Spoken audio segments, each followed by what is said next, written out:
The following is an exclusive presentation of ESPN. In 1911, one of the great traditions in sports began, the running of the Indianapolis 500. Ray Haroon was the winner. By 1958, the tradition was firmly established, and the race winners were sporting heroes. Meanwhile, in Daytona Beach, Florida, another form of auto racing was developing, stock car racing, NASCAR. Today, huge crowds flock to Indianapolis each May, while NASCAR's popularity has flourished. 16 months ago, the announcement was made, and today, for the first time, stock cars will race at the Brickyard.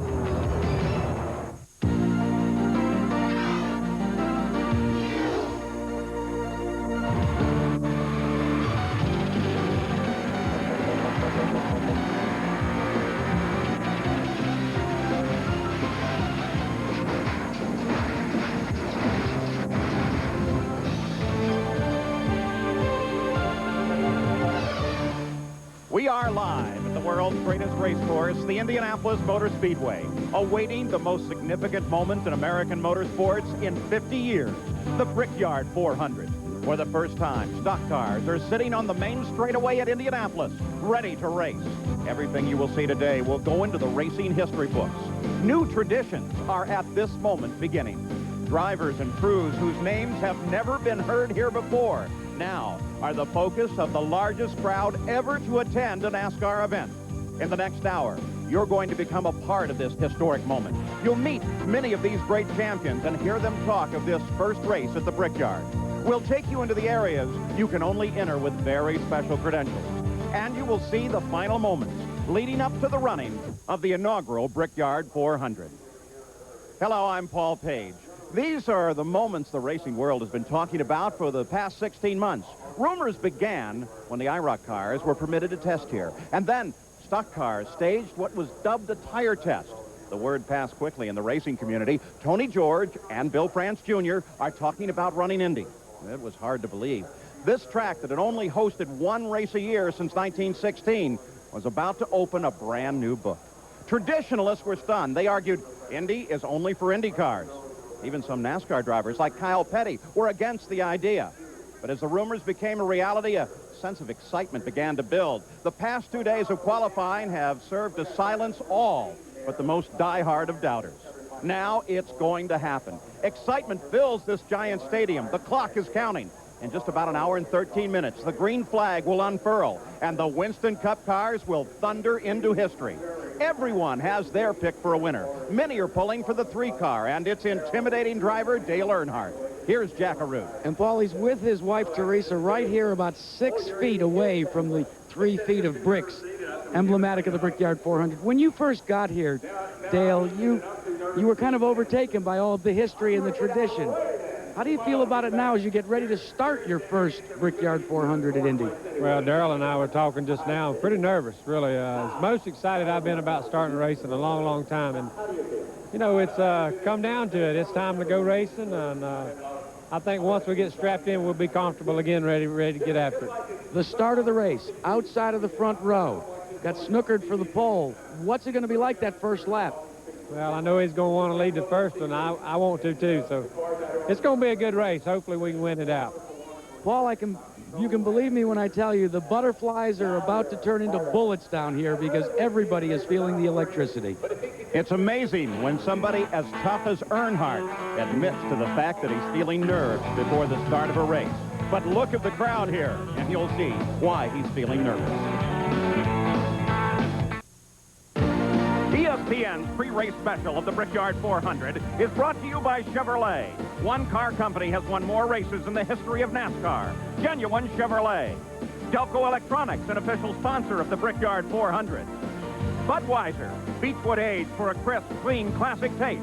Budweiser, the king of beers. Pennzoil, the official motor oil of the Brickyard 400. And GM Service Parts Operations and their sales and service divisions, GM Goodrich and AC Delco.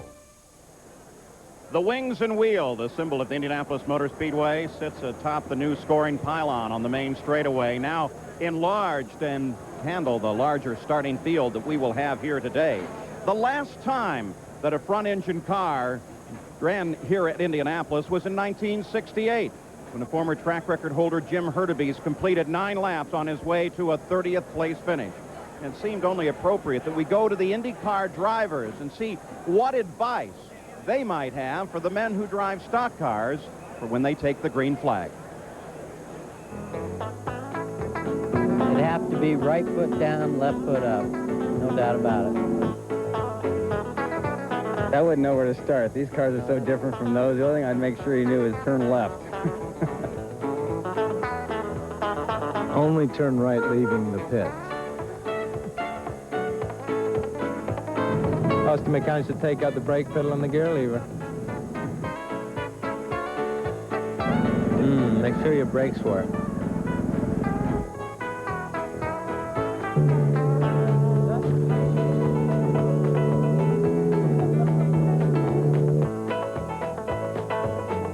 It ain't the same thing on race day as it is in qualifying. Probably tell him I don't have a clue. I just hope they survive. Well, be watching when be 18 laps to go, because the wall in turn 4 can jump in and hit you. Well, Emerson Fittipaldi able to laugh about that moment in May. Now, of course, it's all business right now for Roger Penske and his team for NASCAR, the Brickyard 400. Roger, the great success you've enjoyed here in the month of May, 10 Indianapolis 500 wins. How tough has it been now to prepare for this race with basically 2 days of practice as opposed to the usual 3.5 weeks? I'm sure glad that I have more time in the month of May, but I think that the format has been great. To think that this is like the Super Bowl or the first Masters that we could compete in. I know that Rusty's excited. Rick Mears has been there to work with him, and Unser's been telling about the hump going into turn 3. So we've had a great few days. It's really exciting. Normally during the month of May, during the race, you're on the pit wall in communication with your driver, but that won't be the case today. You'll be spotting for Rusty. Now, what will be your position? Well, I'll be on the front straightaway. NASCAR sets it up with 2 different people, one in turn 1 and one in turn 2, and then I'll look at the front straightaway when the cars come in the pits, because track position today is going to be key. If you're not up in front in order to make a move at the end, you're never going to get this win. So you'll be elevated. You'll be up in Jim Williams' suite? That's correct. And that'll be on the front straightaway coming out of turn 4. We watch the excitement. You've had the great success. We wish you well in this inaugural today. Well, Gary, we're glad to be here, and I want to thank everybody at ABC. Roger Penske, Paul. Rick Mears, 4-time Indianapolis 500 champion, as he and many of the IndyCar drivers are here at the track. Scott Goodyear. Many of them are going to watch a race finally for the speech the first time. Now, this is a line of VIP cars holding most prominently the champions from the past here, and there's one of them, our buddy Benny Parsons. Benny, in all your time here at the Speedway or in NASCAR racing, did you ever guess they'd be running here? Never in my wildest dreams did I think we'd be at the Indianapolis Motor Speedway. And, Paul, I just can't wait for this lap around the Speedway. I have never been around this racetrack before. But get set, I'm on my way. Benny won the last 2 NASCAR races at Ontario Motor Speedway. And, of course, it was a design that was very similar to here at Indianapolis, except it was 80 feet wide rather than 50. Let's go down trackside again. Jerry Punch. Thank you, Paul. Jeff Bodine began his career in open-wheel cars and NASCAR modified. Jeff, it is race day at Indianapolis Motor Speedway. What is the emotion? Well, I'm nervous. I haven't been this nervous since I got married to my lovely wife, Kathy, and had our 2 boys, Matthew and Barry. But really nervous, but proud to be here. This is a great day for Indy and a great day for NASCAR. You were getting some advice a minute. Hey, let's get some advice for you here. Hey, Al Unser Jr., come here. Here's the guy that won it back in May, and we're talking a minute ago. What advice? And you know what it feels like to be out here with all the nervousness and the butterflies, the emotion. What advice for Jeff Bodine? Well, my advice is right foot down, turn left all day. That's it. That's good advice. Every time you come here, the emotions get higher and higher. Do you ever get over the butterflies? No, you really don't. You know, this place is very magical, and the people here are just tremendous, and there's so many people, and, you know, you always have butterflies here. This guy has guaranteed a victory. Can you do it?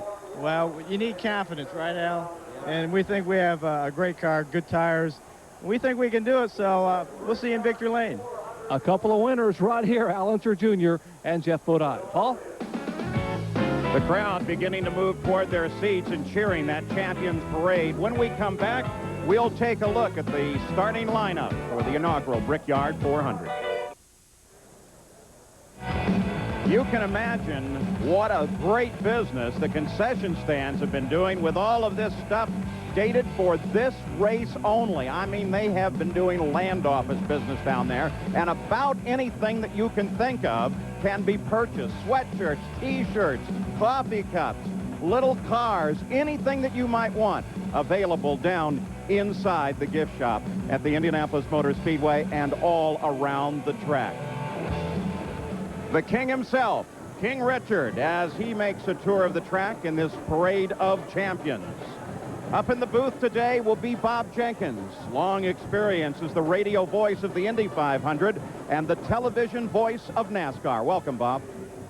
Thank you, Paul, and hello, everyone from the Indianapolis Motor Speedway. It seems odd to be covering a race here during the month of August, but it sure is going to be a great day. I've been covering this Indianapolis 500 since 1973, and I'm certainly among those who thought that the stock cars would never race on the 2.5-mile oval. But I and millions of race fans around the world are very happy that it's going to happen, and we're glad we could be here for you. You know, we used to see short fields in NASCAR Winston Cup racing, not enough cars to fill the field. For this race, there were nearly 90 entries to fill the 40 starting positions that would line up for today's inaugural Brickyard 400. So really the challenge, the first challenge for the team and drivers, simply to make the starting field for this event. Cloudy and windy weather prevailed for first-round qualifying on Thursday. Texan H.B. Bailey was first on the track. His speed was a disappointing 152.669. Six-time series champion Dale Earnhardt grabbed the early pole with a lap in excess of 171. Rick Mast, who had tested well earlier, surprised many with a run of 172.414 on Hoosier tires. Mast had the second pole position of his career. Hometown and crowd favorite Jeff Gordon celebrated his 23rd birthday. His speed of 171.125 was third quick for the day. On second round qualifying day, it was much cooler. And former champion Terry Labonte turned in the fastest speed at 170.046. He'll start 21st, but his speed is 8th quickest in the field. Only one IndyCar driver, Jeff Brabham, qualified on the first day. 1985 500 winner Danny Sullivan became the second when he turned in a lap of 169.214. And A.J. Foyt sweated out the final qualifiers and ended up on the bubble, but he made the field with a speed of 168.596. The Indy 500 veteran who came out of retirement for this race will start from 40th position. And Bob, as you can see, there's no quiet moments if you sit on the pole for the first Brickyard 400. The crowd requesting the autographs of Rick Mast. How much of it was just a shot in the dark, the run for the pole, Rick? Well, not really much of it. We came here last week and tested. The car ran awfully good. We drew an early number, drew 14, about broke my heart. Then the clouds rolled in. It kind of equalized qualifying for us, and everybody kind of went out equal. And you know, we had a good lap. Now we got to do it for 160. The 160th lap. That's the one I'm after, man. Not the first one. Not halfway, 160. What's the key, though? Consistency, speed? The key is trying to figure out what the racetrack's going to do. None of us have ever been here. We don't know what it's going to do. This track changed the other day in 3 hours of practice more than any racetrack any of us have ever seen. Put the rubber down, it changed. It rained, it changed. Yesterday afternoon, it was, yesterday morning it was overcast. Then it got sunny, a big-time change. Today, it's no clouds, it's sunny. We're all guessing right now. Going to worry about the 160th lap. Well, he's on his way to the thundering applause of a crowd that will greet him as he comes out of Gasoline Alley. And Paul, believe it or not, this man sold his prize cow to get the cash to run his first race car. But what a great honor to sit on the pole for the very first running of the Brickyard 400. Many of those guys are going to grab Indy drivers and ask them what to do during the running of this race. Here's the starting lineup for the first ever Brickyard 400. On the pole, it's Rick Mast. Only the second pole of his career. The first time he was on the pole at Atlanta, he crashed on lap 2. Alongside is Dale Earnhardt in search of his 7th series title. Dale has 3 wins this year, 62 in his racing career. Away from the track, Dale is an avid sportsman. In the second row, in car 24, is Jeff Gordon, who won his first race this year in only his 42nd career start. Alongside is Jeff Bodine, a winner 2 races ago at Pocono, a flat track very similar to Indianapolis. Jeff spearheaded the program that built the All-American bobsled. In row 3 is the 22 car of Bobby Labonte. Bobby looks for his first top 5 finish of '94 in the only Pontiac in the top 14. Alongside is the famous 11 car of Bill Elliott, the 1988 Series champion, who hasn't won since November of '92. The 4th row, Brett Bodine. Brett's only career win came on a short track in 1990. Alongside is Ricky Rudd, a winner 3 races ago in New Hampshire in his first year as a car owner. In the 5th row is the 4 car of Sterling Marlin. The 1994 Daytona 500 winner looks for career win number 2. Outside is the number 6 Ford of Mark Martin. Mark had 5 wins in the second half of last year. He feels that a weight training program helps his stamina in the latter stages of the race. In the 6th row is Morgan Shepherd. His car owners, the Wood brothers, were the winning pit crew for Jimmy Clark in the 1965 Indy 500. He feels that roller skating helps him keep in shape and his reflexes sharp. Outside is Rusty Wallace, a 5-time winner this year. His car is owned by Indy's premier winning owner, Roger Penske. Rusty hopes to run his own air charter company. Here he has a chance to take a ride in a Navy FA-18 Hornet. In row 7 is Greg Sachs. His 1 career victory came on a 2.5-mile track in the '85 Daytona 400. Outside is Dale Jarrett, the '93 Daytona 500 winner, drives for the former NFL coach Joe Gibbs. In row 8, it's Michael Waldrop. He is still looking for his first career win in 255 starts. Outside is the 71 car of Dave Marcus. Dave's last of 5 career wins came back in 1982. In the 9th row on the inside is the 28 car of Ernie Irvan. The series points leader has 3 wins this season. Ernie feels that racquetball helps keep him ready for up to 4.5 hours in a hot race car. Outside is Jeff Brabham. His first start in a stock car, but he has started in 10 Indy 500s, finishing as high as 4th. In the 10th row is Rich Bickle. In 9 previous starts this year, his best finish was 20th in the Daytona 400.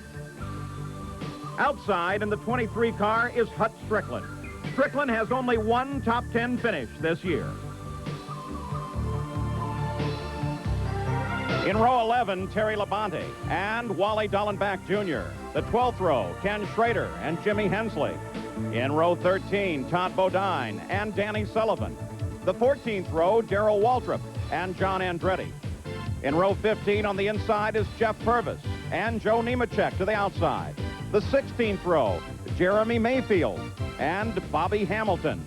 In row 17, Ward Burton and Jimmy Spencer. In row 18, Bobby Hillen and Kyle Petty. The 19th row, Ted Musgrave on the inside and Jeff Burton. And in row 20, Derek Cope and A.J. Foyt. The 21st row, Lake Speed and Harry Gant. And alone in the 22nd row, Mike Chase. So there's the starting lineup. The cars sit on the straightaway, ready for that command to start engines, and the formal ceremonies are already underway here at Indianapolis. The face that certainly symbolizes everything Indianapolis has stood for through all the years is this face, A.J. Foyt. 35 consecutive years you ran the Indy 500. You won this race 4 times. Here you are now, ready for the inaugural Brickyard 400. I would think you must be tremendously proud of the fact that you were able to make this field because you haven't run a NASCAR stock car in so long. Well, I haven't run a stock car race probably in about 4.5 years, and the last time I run a track like this was 1972 at Ontario Motor Speedway, where we set the track record, won the race. So it's been about 22 years. What kind of racing do you think we'll see today? And will your experience here with the ever-changing track conditions be of any advantage to A.J. Foyt? It's possible it could help, but these boys run every week, and they're pretty sharp, and it's going to be a tight race, I think, all day. It's going to be kind of hard to pass, and guy's going to have to play his moves real, smart. Yeah, you're not going to be able to get away with too much here. A lot of concrete for these guys to worry about that they may not be used to. Well, that's quite true, and, you just can't waller on everybody like they're used to on the high bank, so it's going to be interesting. We'll love watching you. Have fun, A.J. Thank you. Let's go to Jerry Punch. Thank you, Gary. If you were to tally the scorecard thus far in Tire Wars 94, it would read Goodyear, Corporate Giant, 17, Hoosier, 1. You might think the Goodyear engineers would be very comfortable and confident about their efforts today, but that one lone Hoosier win came on a flat 2.5-mile racetrack a month ago at Pocono. We are at a flat 2.5-mile racetrack. Not only did Hoosier win, they dominated the race in qualifying and, of course, on race day. They are on the pole here today. Goodyear has the numbers, 31 starters, but Hoosier, the emotional edge. They are nearby 120 miles north of this racetrack. Let's check in now with Jack Arute. Well, Jerry, when they first announced that they were going to hold the Brickyard 400, one man, a third-generation driver, said he didn't like the idea. Kyle Petty, have your feelings changed? Yeah, well, I always said that there was so much Winston or so much IndyCar history here and so much stuff here that you needed to run only Indy cars here. But I also said that if they're going to run a stock car race, then I'm going to be here with them. So I'm tickled to death to be here today. Well, he's going to pose for a very special picture, Paul, as you can see. They have lined up all 43 starters against the of Brick, and they're going to take a ceremonious picture. Back to you. Kyle Petty's grandfather, three-time champion Lee Petty, won the first Daytona 500 in 1959, maybe the most significant race in NASCAR until today. And there they are. Boy, what a historic moment that is. The crowd watching on as we count down to the final minutes before the start of this race. Now, here's a question for you. Who is this little guy? In a few moments, you'll find out. You may be surprised. We'll be back.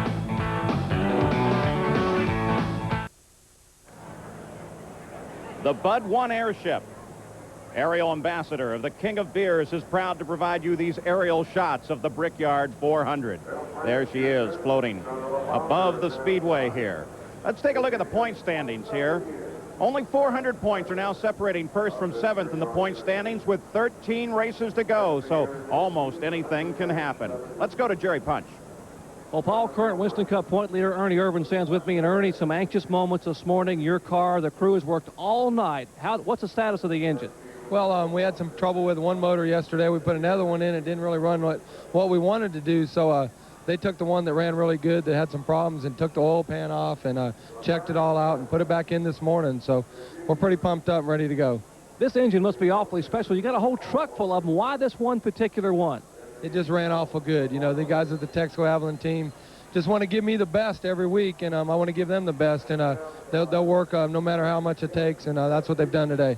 They call him Swervin' Irvin. He'll be doing some swerving early on, back from 17th starting spot. Let's go to Gary Gerald. And right alongside is Mark Martin. And Mark, I've just got to know, all of these people, what are the apprehension? What are the nerves? I mean, how are you handling this moment right now? It's the same as every other race right now. Getting through the garage or in and out of the garage is pretty tough, but we don't have to do that anymore now. So it's all come down to the race, and it's the same old thing. We're just concentrating on how we're going to put that Valvoline Thunderbird out front. Now, you start on the 5th row. Is that of any concern? Because everybody's talked about the narrowness, and it may be difficult to pass. How comfortable are you starting in that spot? It's a whole lot better than anything, behind that. I'm pretty satisfied with that. We're not as strong as we'd like to be, not as strong as we expected to be. So we're going to be figuring on how we can snooker these guys. A man who won 5 times last year, looking for the first one. Wouldn't this be something if it was today? It'd be the greatest win, you could ever have. It's going to be fantastic for the winner. We look forward to it. Wish you well. Thank you. Thank you. Paul? Mark Martin. Car is sitting on the grid. This next man ran midgets, sprints, Silver Crown, Grand National cars all around this city. For today, this race is very special. Here's Jack Arute. The word prodigy evokes an image of a talented child, a youngster with an ability beyond his or her years. an artistic precociousness that often leads one to become a virtuoso. It hardly brings to mind the ear-shattering roar of stock car racing. Prodigy may be the best description for one of NASCAR's newest, brightest, and youngest stars. Jeff Gordon started his career early. I'd say somewhere around 4.5 years old. I remember when I was winning, you know, I was really into it, really wanted to continue doing it, and I think that's how it is about anything. When you're successful at something, you want to continue on doing it, and that keeps your interest. And my stepfather, I mean, the guy's amazing and still is, and you know, just kind of gave me an opportunity, and as we got into it, as we got serious about the racing, I mean, he was a teacher, you know, I mean, he's so sharp, knowing about the race cars and tinkering with the race cars. Jeff was 6 or 7 years old when this tremendous desire to succeed, this relentless desire to, you know, accomplish something showed up. And he'd just drive the wheels off the car because he wanted to win, and he'd never quit. That desire grew as he dominated first quarter midgets and then the go-kart circuit for 9 years. But the next step was sprint cars, 700 horsepower powder kegs for the quick and the brave. But hey, the kid was 13. That was almost crazy to everybody. I never saw myself doing, especially at 13 or 14 years old. And it scared me to death. And once I got over that fear that the car is going to stick, that it's not going to jump away from me, then, boy, I just started picking it up right away. Championships and victories, over 600 of them, put the teenager on a rocket ride to stardom. It would be his choice, Indy, trucks, Formula One, but curiosity about stock cars led him to the Buck Baker Driving School in North Carolina. All I was looking to do was go drive a stock car to see if this is what I liked and if this is something that I should pursue. And it was a great experience for me. The first day I was there, I had a great time. I got in that car and said, boy, this is what I want to do. And after 4 hours of being in the car, he called me on the telephone. I'm working the shop, and he said, Dad, go ahead and put everything up for sale. He said, I found out what I'm going to do for the rest of my life. Gordon adapted quickly, first winning in Grand Nationals, and then jumping to the Winston Cup. His win in this year's World 600 solidified the prodigy as a professional. But Jeff Gordon's simple perspective remains. A kid living a dream life that is just enjoying himself, that loves to race, that knows nothing but racing, and wants to be a champion. Well, Jeff Gordon getting some congratulations and some encouragement from his fiancée, Brooke, here, but more importantly than that, Jeff, what would a victory in the Brickyard 400 mean to a Hoosier like you? I don't even think I can put it into words. You know, we've talked about it, and just being here is so unbelievable, and to be a part of this whole event. But man, to come out of here on top, be the winner, I can't describe it. It would mean more to me than anything in this whole world. Well, the heartbeat's beginning to quicken for all of us down here, Paul. We're getting pretty close now. Gordon, incredibly popular with all the fans here, as you might suppose. They've seen him race in almost everything that can be raced, and he's won in all of it. We'll be back.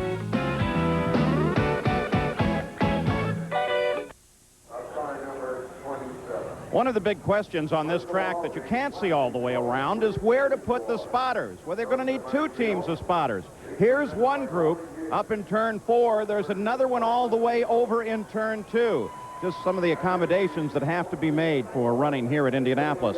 Rusty Wallace waits for his introduction. There's Darrell and Mark Martin, all waiting for their opportunity to be introduced to this crowd, and then they can get in the cars and get ready to go racing. But as Mark said, he's very, very excited. He's not the only one. I'll tell you 2 guys that are unbelievably excited about today, Bob Jenkins and Benny Parsons.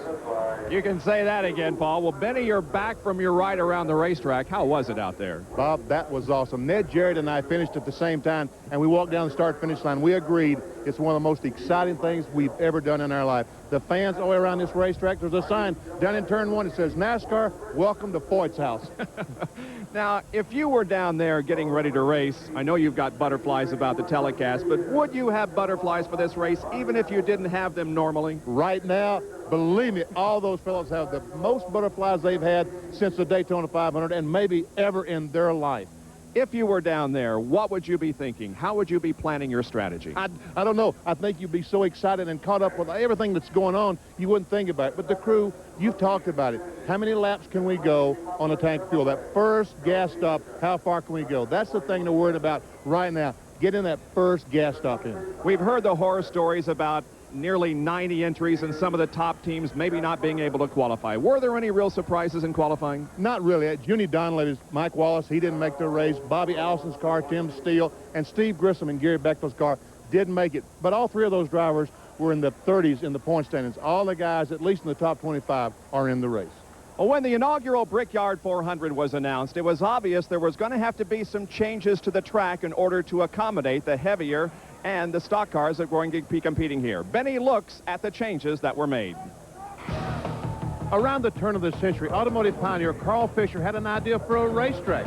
This is probably one of the first pictures of the Indianapolis Motor Speedway. This great facility has gone through a great deal of changes in the past couple of years. This aerial view will show you the changes down the corner. Notice the pit lane as the cars exit the pits, and the grass area has replaced the warm-up lane of the old racetrack and rumble strips to keep the race cars off the grass.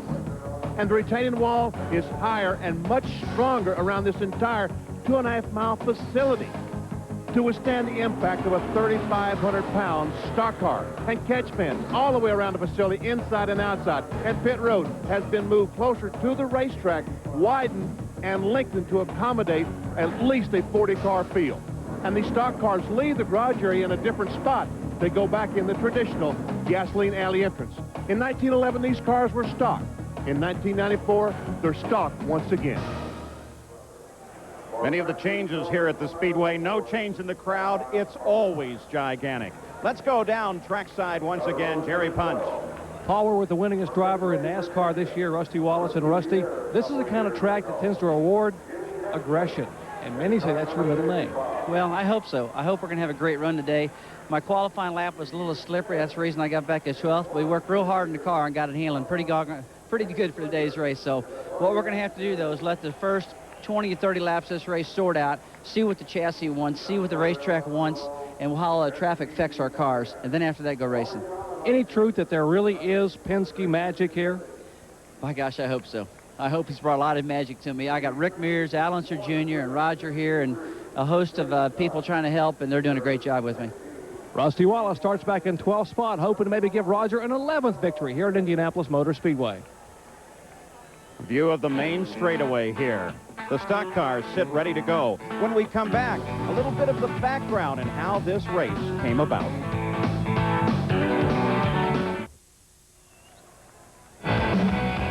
Making its debut here in Indianapolis this week, NASCAR World, a traveling amusement. I'll tell you what, this is going to be incredibly popular.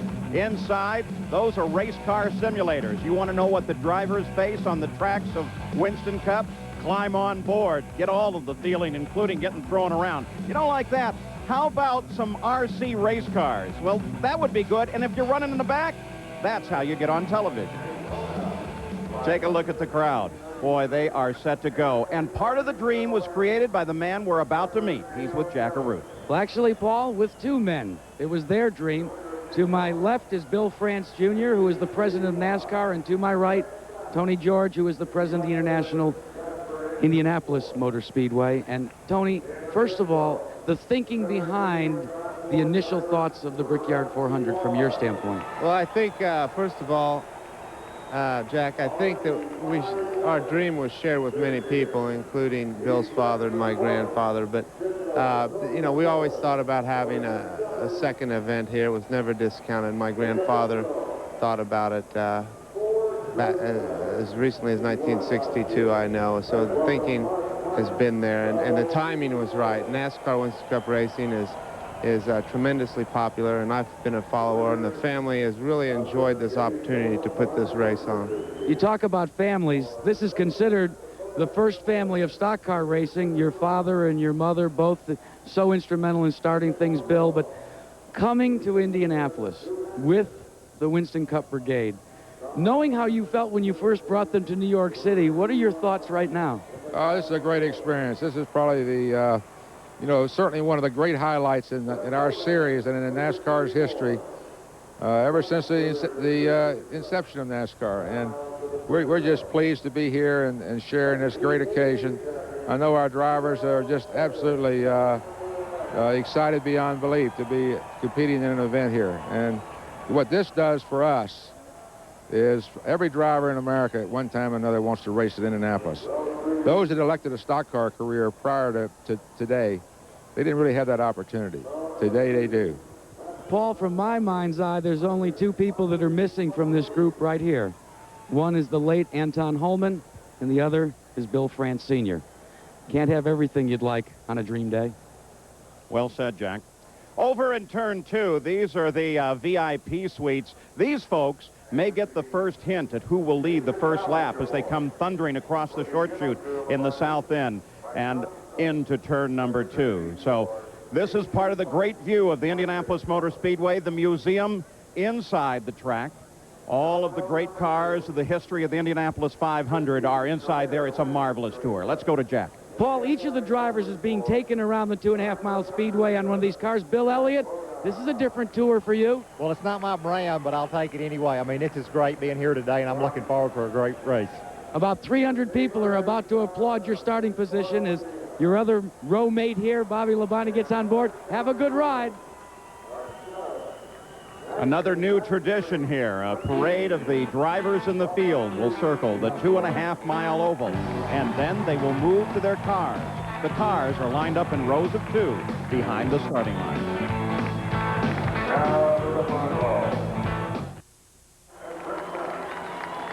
The parade of the drivers in the race continue aboard those Chevrolet Monte Carlos, and the crowd is loving every minute of it.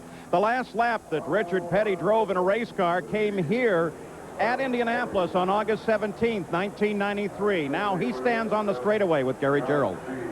Indeed he does, Paul, and the man who has come to symbolize NASCAR and its great success over the years. He's still known as the King. 200 wins, 7 NASCAR Winston Cup championships. And Richard, did you ever think that you'd see a day when all of these NASCAR folks would be out here racing at Indianapolis? No, I really didn't. You know, in my wildest dreams, I don't guess I ever dreamed about it. I dreamed about it happening, but in reality, I knew better. And, you know, after all these years and stuff, we finally made it here, so it's a big, big deal for us. Is there the possibility that this will surpass Daytona as the showcase event for NASCAR? I don't know. I don't think so, because you got to figure Daytona comes in February. That's the first race of the year for us. There's no racing in the world at that particular time, so everybody in the world can focus on it. Been a couple of months since anybody's raced, so everybody gets up for that, but it can run a close second. You can bet on that. You took a lap, of course, with the champions around the racetrack, and you saw this great throng. Did it give you the itch to want to get in behind the steering wheel yourself? Not really. You know, I think that everybody dreams of doing something like this and coming and running, but I ran a couple of laps last year when we came up here and run the car around and give the car to STP, give the car to the museum over here, and I run about 150, 55 mile an hour. Never been around the track, so that felt good, but not good enough to stay out there. And, of course, Richard today will be watching closely his driver, Wally Dallenbach Jr., car number 43, the same colors and numbers. Richard, great to have you here. Enjoy this day. Great to be here. Hope everybody enjoys it. All right, Richard Petty. Jackaroo? Well, Gary, just as this trophy for the Brickyard 400 is different from the Borg Warner trophy for the Indy 500, there are some differences as well between the race cars. Indy cars utilizing carbon fiber construction, open-wheeled, open cockpit. You look at the stock cars, they've got hoods, they've got doors, and they've got fenders. But what's under the hood and the way the cars operate is what really separates the two disciplines of racing, the way they perform on the racetrack. You take a look at both cars, 1,500 pounds for the Indy car, 3,500 pounds for the stock car. Top speed here at Indy for an Indy car, 235 miles per hour. The apex speed, 227. G-force is generated 3.5 Gs. Now the stock cars are 3,500 pounds. They'll only hit a top speed of 190 miles an hour, an apex of 155. A G-force somewhat less, 1.8. And that separates them in terms of there. But look at the downforce created by a Indy car. 3,000 pounds at 200 miles an hour, only 300 pounds at 200 miles an hour. A big difference, but the same excitement here as we get ready for the start of the first Brickyard 400. Gentlemen. Well, there's a historic view for you. Tonight begins ESPN's 8th annual season of NFL coverage as two preseason Super Bowl hopefuls, the Chiefs and the Vikings, square off in Tokyo, Japan. Joe Montana leads the Chiefs while newcomer Warren Moon takes over the helm of the Vikings. Join Mike Patrick and Joe Theismann live from Tokyo, Japan tonight at 10 o'clock Eastern, 7 o'clock Pacific. There is the PPG Trophy. That is what will be awarded to the winner. Of course, it will stay here in the museum. They have a marvelous replica of the bricks of the Speedway that will actually be the prize that the winner takes home, and one very hefty check as well. You are seeing historic moments. In the Indianapolis Motor Speedway, sitting on the straightaway, are stock cars. Some traditions change. They are lined up behind the start-finish line. And look at this crowd. Boy, it is spectacular, and they are all waiting for that moment when the cry comes out to start the engines. There are many surprises going to come up in the pregame ceremonies, too, because the Speedway has been very careful not to announce too much. They want the whole thing to flow out. Remembering, too, that traditions are something that are spontaneously created. There will be many of those today, as there already have. The 94 season produced 9 winners in 18 races, including 3 first-time winners. When we come back, we'll take a look at the 1994 Winston Cup season to date. ESPN's pre-race special of the Brickyard 400 has been brought to you by Chevrolet. One car company has won more races in the history of NASCAR. Genuine Chevrolet. Delco Electronics, an official sponsor of the Brickyard 400. Budweiser, Beechwood Age for a crisp, clean, classic taste. Budweiser, the king of beer. Pennzoil, the official motor oil of the Brickyard 400. And GM Service Parts Operations and their sales and service divisions. GM Goodwrench and AC Delco. Well, there's no question about one thing. NASCAR means excitement, and that's one of the reasons that it is here at the Indianapolis Motor Speedway. Its giant fan following and the fact that its races are, to be a little trite, door handle to door handle all the way. Thus far, the season has been terrific, and the battle in the Winston Cup points has been wonderful. Now, Bob Jenkins will take us back and take us through a look of the season to this point. As usual, the Super Bowl of stock car racing, the Daytona 500, began the season in February. Hoosier, the Indiana tire maker, won the pole position with Loy Allen Jr. But the race came down to a battle between Ernie Irvan and Sterling Marlin, with Sterling recording his first victory. By the time the series reached Atlanta in March, Rusty Wallace and Irvan had recorded wins, and Ernie made it 2 in a row. The first half of the short track season began at Bristol, Tennessee, where surviving is the key to winning. Earnhardt, the 6-time and defending series champion, served notice that he was a contender for number 7 by recording his 2nd win in a row at the High Bank facility. Terry Labonte, a former series champion, ended a 5-year winless streak at North Wilkesboro, North Carolina. Talladega is fast and can be dangerous. Mark Martin was able to walk away from this horrifying crash.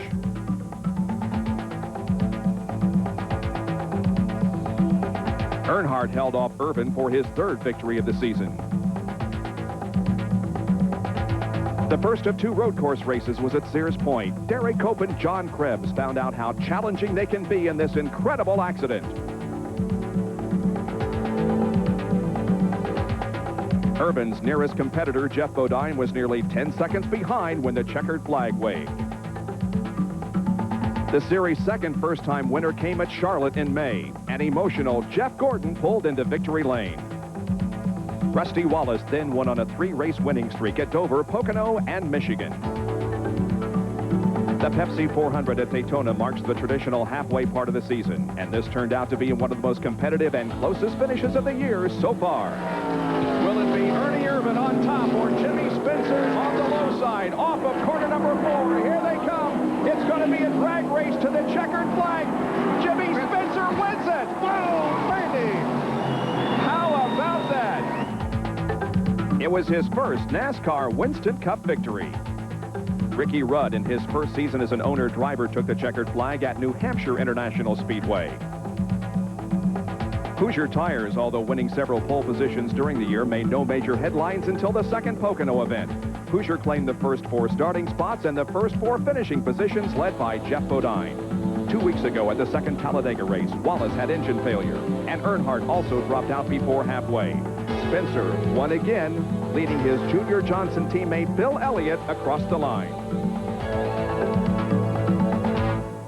So now we're ready for the Brickyard 400, the downtown of Indianapolis, a city that loves racing and now loves the drivers of NASCAR. So in just a few moments, Benny Parsons, Bob Jenkins, and I will all join you over on ABC Sports for the live coverage of the very first Brickyard 400.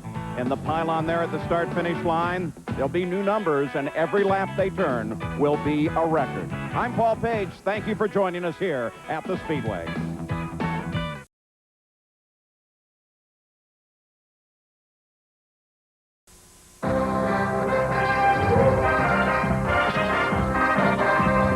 The following is a special presentation of ABC Sports.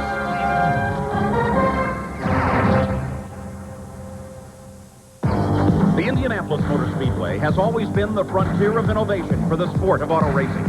From its first concept, the Speedway has attracted men of vision.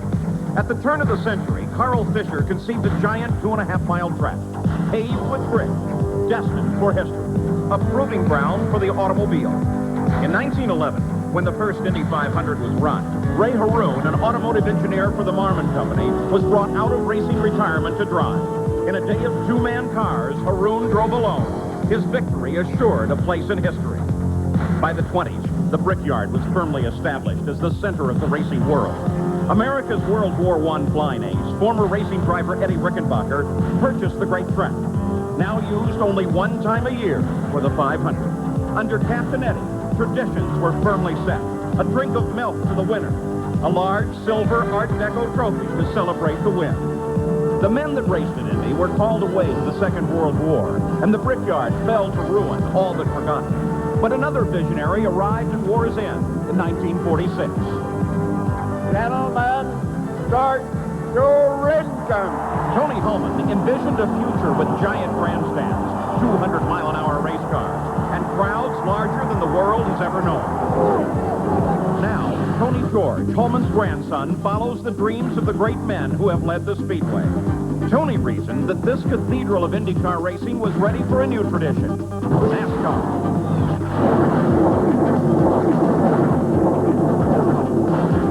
Ray Haroon's face was the first on the Borg Warner.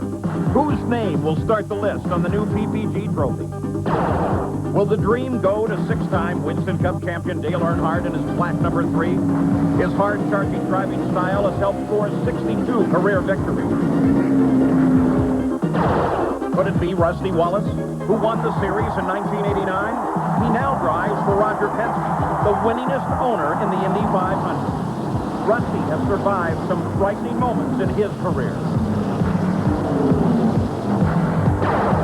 Perhaps it will be Mark Martin, currently 3rd in the points. Mark won 4 races in a row last season. That tied a NASCAR record. Thank you. Kyle Petty is a new look for NASCAR. The Petty name has been with the sport since its origins on the beach at Daytona in the 50s. Kyle has not enjoyed the racing success of his dad, Richard, but a win here today can take the legendary name further yet. Or might it be 23-year-old Jeff Gordon, who grew up a few miles from the Brickyard? Last May, he became a proven winner on the NASCAR circuit.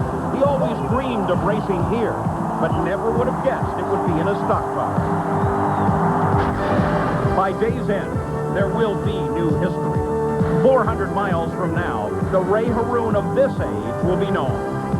A new tradition begins. NASCAR has come to the Brickyard. Live from the world capital of auto racing, the Indianapolis Motor Speedway, ABC Sports presents the inaugural running of the Brickyard 400. You are about to watch the making of history. Welcome to Indianapolis. I'm Paul Page. Stock cars on the Brickyard. 30 years ago, when I first came here to cover the 500, I asked that question. The fans will only come for one race a year was the universal answer. And for 78 years, it has been true, and there has been only one event each year, the Indy 500. But now, NASCAR has grown up. The stock cars that only once thundered the tracks of the Southeast have developed fanatical fans nationwide. Times have changed, and NASCAR's fans and the Speedway are ready. Today, twice as many fans as ever attended a stock car race are jammed into the grandstands here.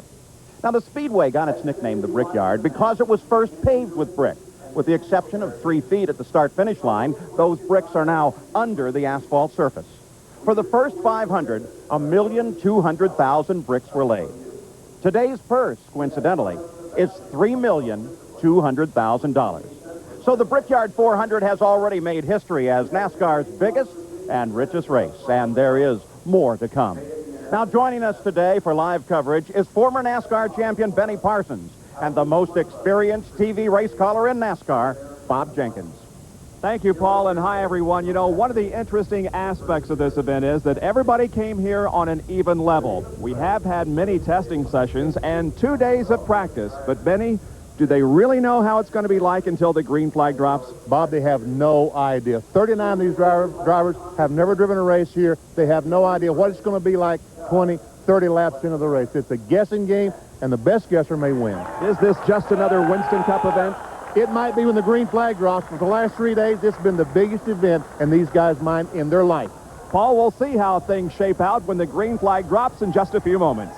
Well, the official ceremonies are underway. The crews standing in the pit area, the cars on the track just north of the start-finish line in rows of 2, ready to take the start of this race. And, of course, the fans are packed into the grandstands here, ready for the inaugural running of the Brickyard 400. ABC Sports coverage of the Brickyard 400. Brought to you by Budweiser. Beechwood aged for a crisp, clean, classic taste. Budweiser, the king of beers. Pennzoil, the motor oil that you can rely on for performance, protection, and quality.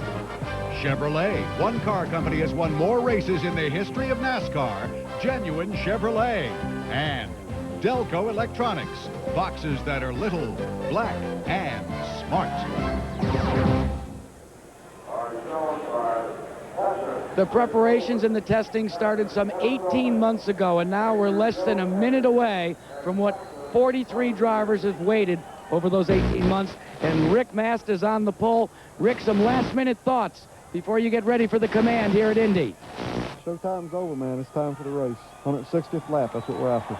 He says that he's not concerned about winning the pole. He wants Paul Page to go to the bottom, to go to the end as we get the flyby traditionally here at the Indianapolis Motor Speedway, now part of the tradition of the Brickyard 400.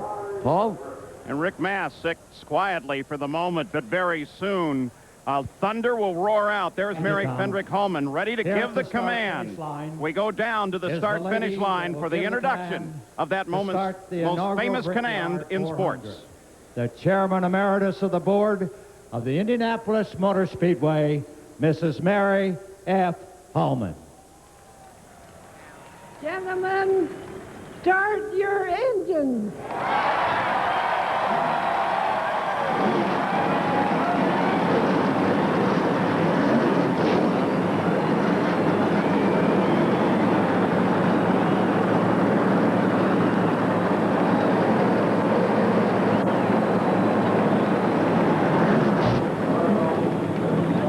Well, Junior Johnson, back in the 60s, you tried to qualify for the Indy 500. Did you ever think you'd hear the command to fire engines or stock cars at the Brickyard? Well, no, I didn't, Jackie. This is a great event, and I think it's a historical event that we'll all remember the rest of our lives, and all the people that come here from now on will just be secondary. Two-car team here, Jimmy Spencer and Bill Elliott.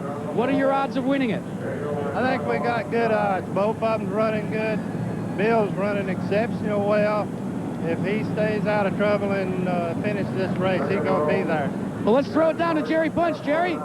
Walking along with a man who's a former driver and now a car owner for Dale Earnhardt, where you've won 5 championships. Richard Childress, what does this day mean for you? Well, I think it's a great mark in the history of stock car racing. You know, it's but for Richard Childress and our team to win this would be great.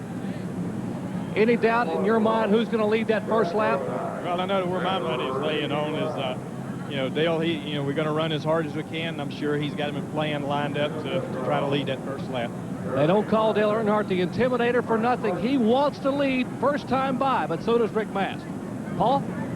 Well, one tradition they did keep was the tradition of releasing thousands of balloons, in this case yellow and purple balloons, into the air. Let's take a look at the starting field.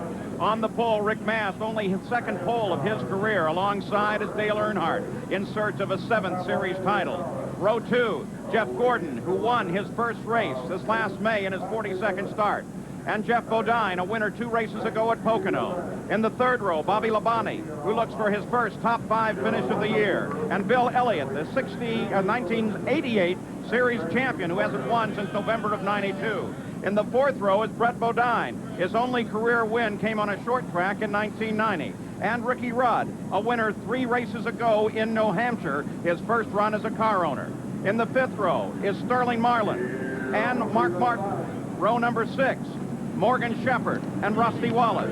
In the 7th row, as they begin to pull away, Greg Sachs and Dale Jarrett. In row 8, Michael Waltrip and Dave Marcus. The 9th row, Ernie Irvin and Jeff Brabham. Row 10, Rich Bickle and Hud Strickland. The 11th row, Terry Labonte and Wally Dallenbach Jr. The 12th row, Kenny Schrader and Jimmy Hensley. In row 13, Todd Bodine and Danny Sullivan. Row 14, Darrell Waltrip and John Andretti.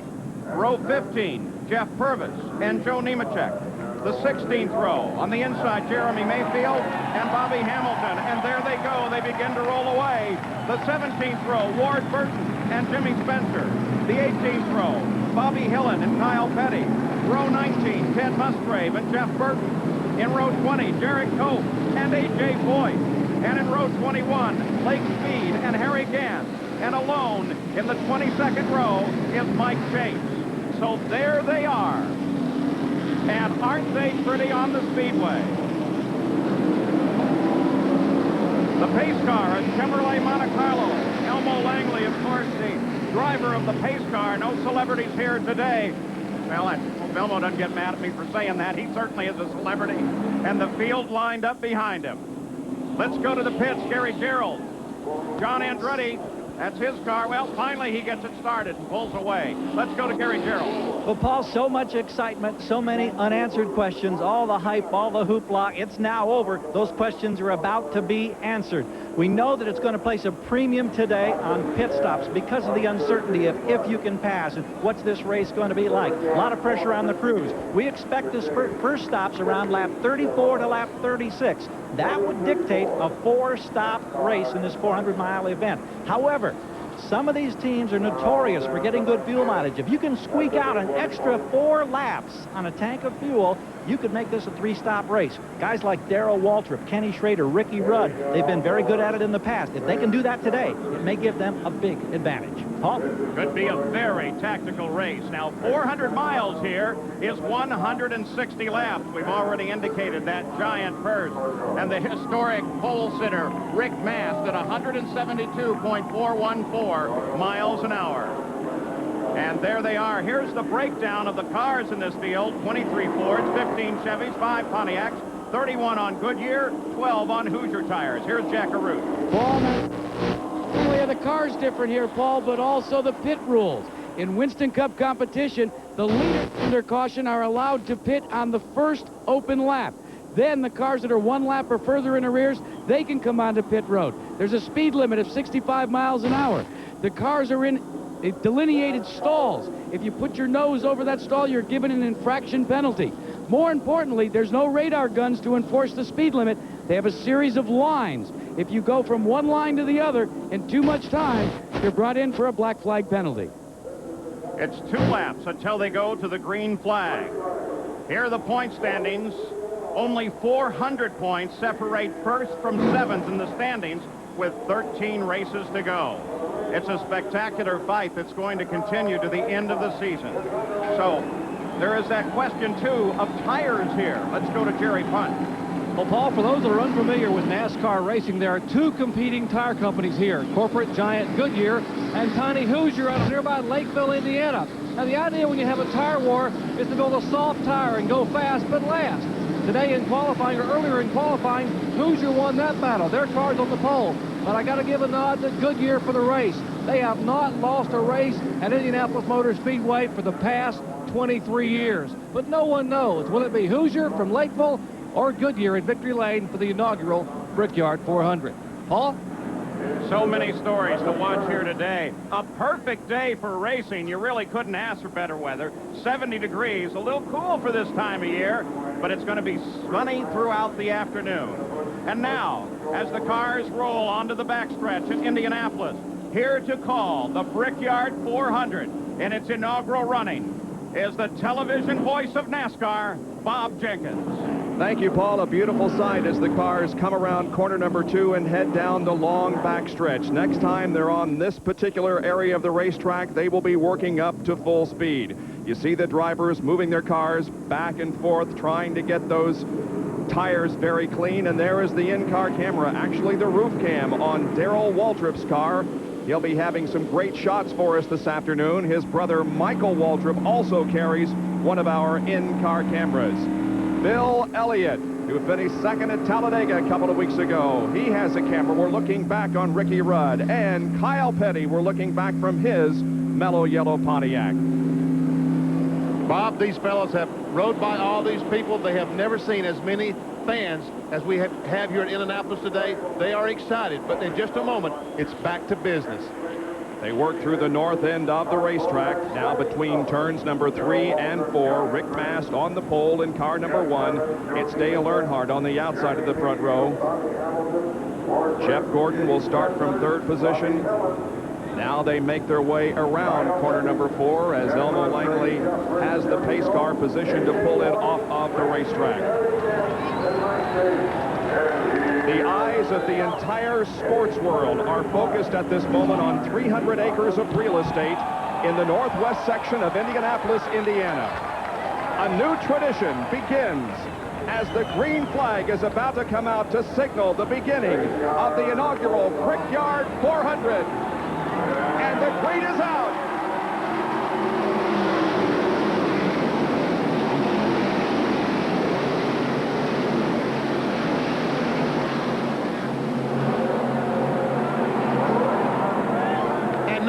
It's just another race. All the hype is over.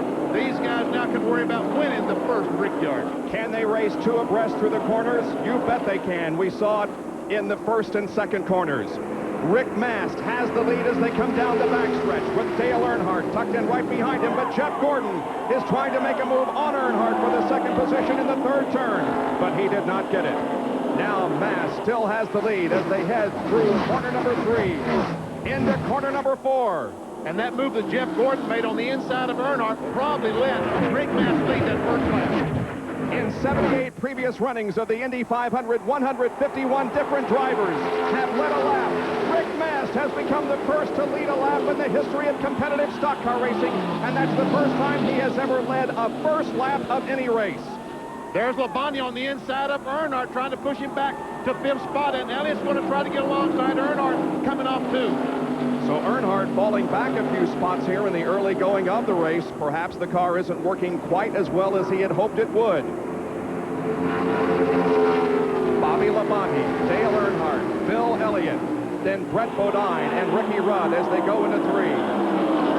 Earnhardt, as a matter of fact, touched the wall as he came out of turn number 4. Watch this. He's running in 2nd position at this moment. This was last lap ago. Oh, he hit it pretty good, Benny. He hit it pretty good, and I'm sure that Richard Jonas and that crew are concerned. Bill Elliott has gotten by him, and here's a lot of other cars trying to get by Earnhardt down the front straightaway. Look at them, 4 abreast.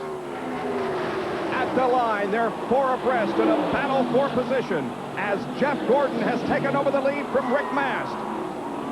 But Mast is coming back on the inside trying to retake the lead, but Gordon holds it coming off the 2nd corner. Jack Arute has a report on Dale Earnhardt. Well, Bob, Dale Earnhardt and Rick Mast came together on the start, and in that shunt, they think they may have bent the rear just a little bit. They're not sure down here. In fact, they are trying to radio to Dale right now, but they are going to try and keep him out as long as possible. That's why he hit the wall coming out. Well, Benny, he hit it hard enough that he could have very definitely sustained some damage to that car. Yes, he did, Bob. There we see Jeff Bodine, the Exide battery car, won the race at Pocono about a month ago. And we are yellow for the first time in the inaugural Brickyard 400 at the Indianapolis Motor Speedway. Huge break for Dale Earnhardt. Huge break for Dale Earnhardt. There is debris in turn number 1. That's the reason that we are under yellow for the first time in the inaugural Brickyard 400 at Indianapolis. We'll be right back.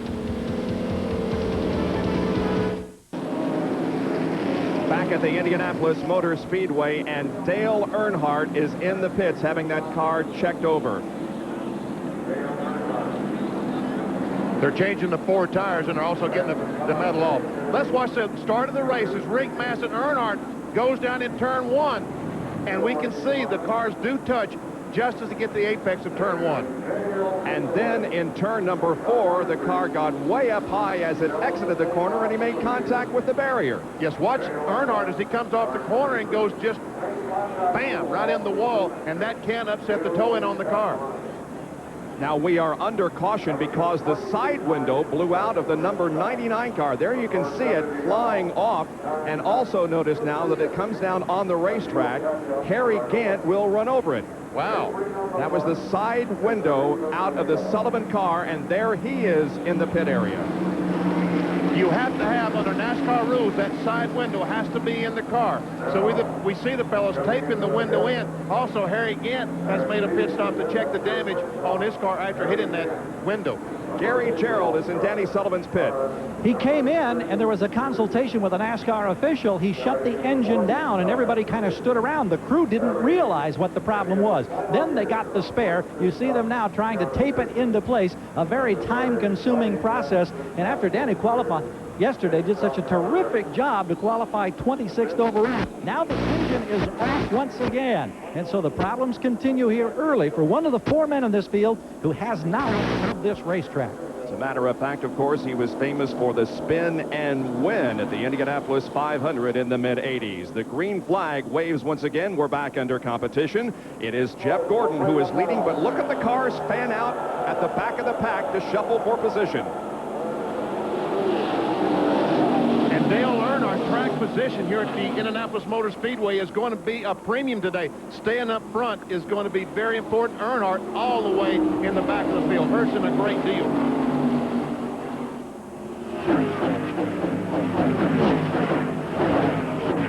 Of course, most of the drivers and crews name their cars, and Jeff Gordon has called his car Booger because it was so difficult to get to handle when it was originally built.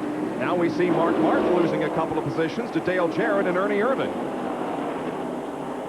And there goes Irvin on the inside of Dale Jarrett.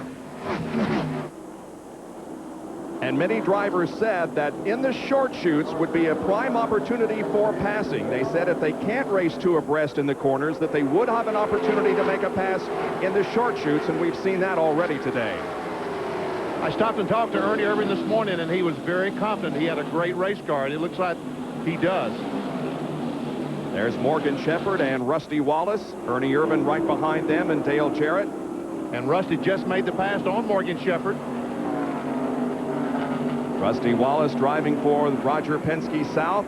Roger hoping that he can pull off the double. His driver, Al Unser Jr., of course, won here at the Indianapolis Motor Speedway for the 500, and he hopes that his driver, Rusty Wallace, can win the Brickyard 400. Currently in 9th position, Rusty Wallace from Fenton, Missouri.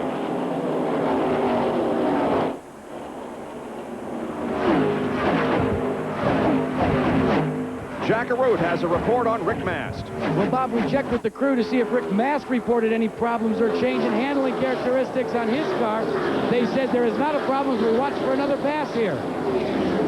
Change of second position as Jeff Bodine has gotten around his Hoosier teammate, Rick Mast, for second spot. I think Rick Mast right now is just worried about, as he keeps saying, that 160th lap. His car has run well this year, Bob, but he's had a lot of problems. He wants to be there at the end if he possibly can, as we see Bill Elliott passing Bobby Labonte for 4th spot. Jerry Punch has a report on Jeff Gordon, who's setting the pace here in the early going. Guys, you may not want to hear this, but a moment ago, the crew radio, Jeff Gordon, said, stay in place, do not pull away, let's not show everything we've got yet. So if he's not showing everything he's got, the field could be in serious trouble. Jerry, his radio must not be working.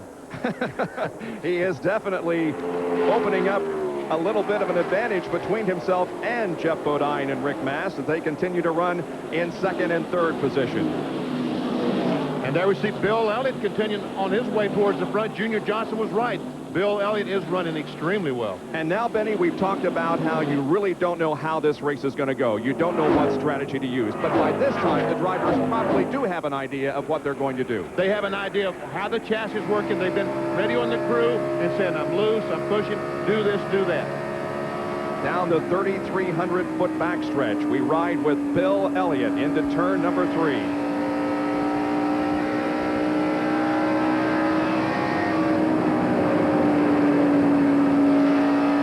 As we get inside Bill Elliott's car, we can see the telemetry. We have RPM, miles per hour. And we can see he's in 4th gear, not hitting the brakes.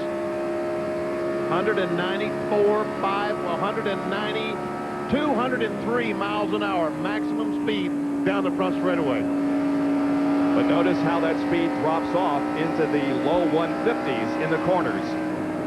Now up to about 175 in the short chute. And we saw him hit the brake up in coming off in turn 2. RPMs 78, 9, 82, 83, 84, 8,400 RPMs, 8,600. How do they stay together?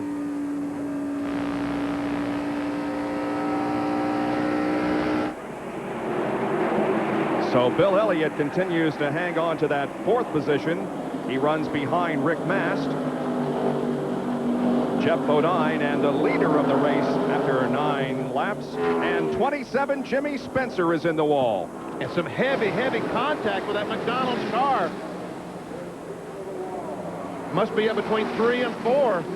So for the second time in our race, the caution flag comes out as Jimmy Spencer is parked against the outside retaining wall.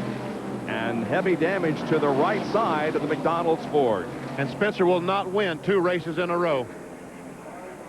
Let's take a look at it. Well, there was smoke coming from the car. He's just simply trying to get on the brakes, Benny. Yes, the brakes. He's got the brakes locked up. I just like the tire went flat, or he had a flat as he went in the corner, or maybe the accelerator hung as he went in turn 3. Well, one of the hottest drivers in NASCAR Winston Cup racing has encountered a problem here in the early going. He's won 2 races so far in 1994. So the caution is out. Jeff Gordon is the leader. And we'll be back with more from the Brickyard 400 after these messages and a word from our ABC stations.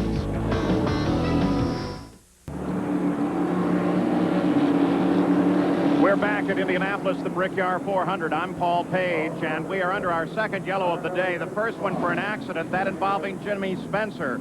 They just put him in the ambulance. He climbed out of the car very hesitantly and favored his right arm as he walked to the ambulance. So we'll look for a further update on that as they put the car on the hook and take it back to the garage area.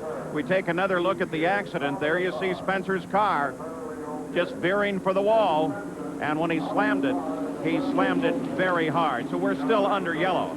Coming up next, the USA's Michelle Kwan competes in the ladies figure skating competition on a special edition of ABC's Wide World of Sports.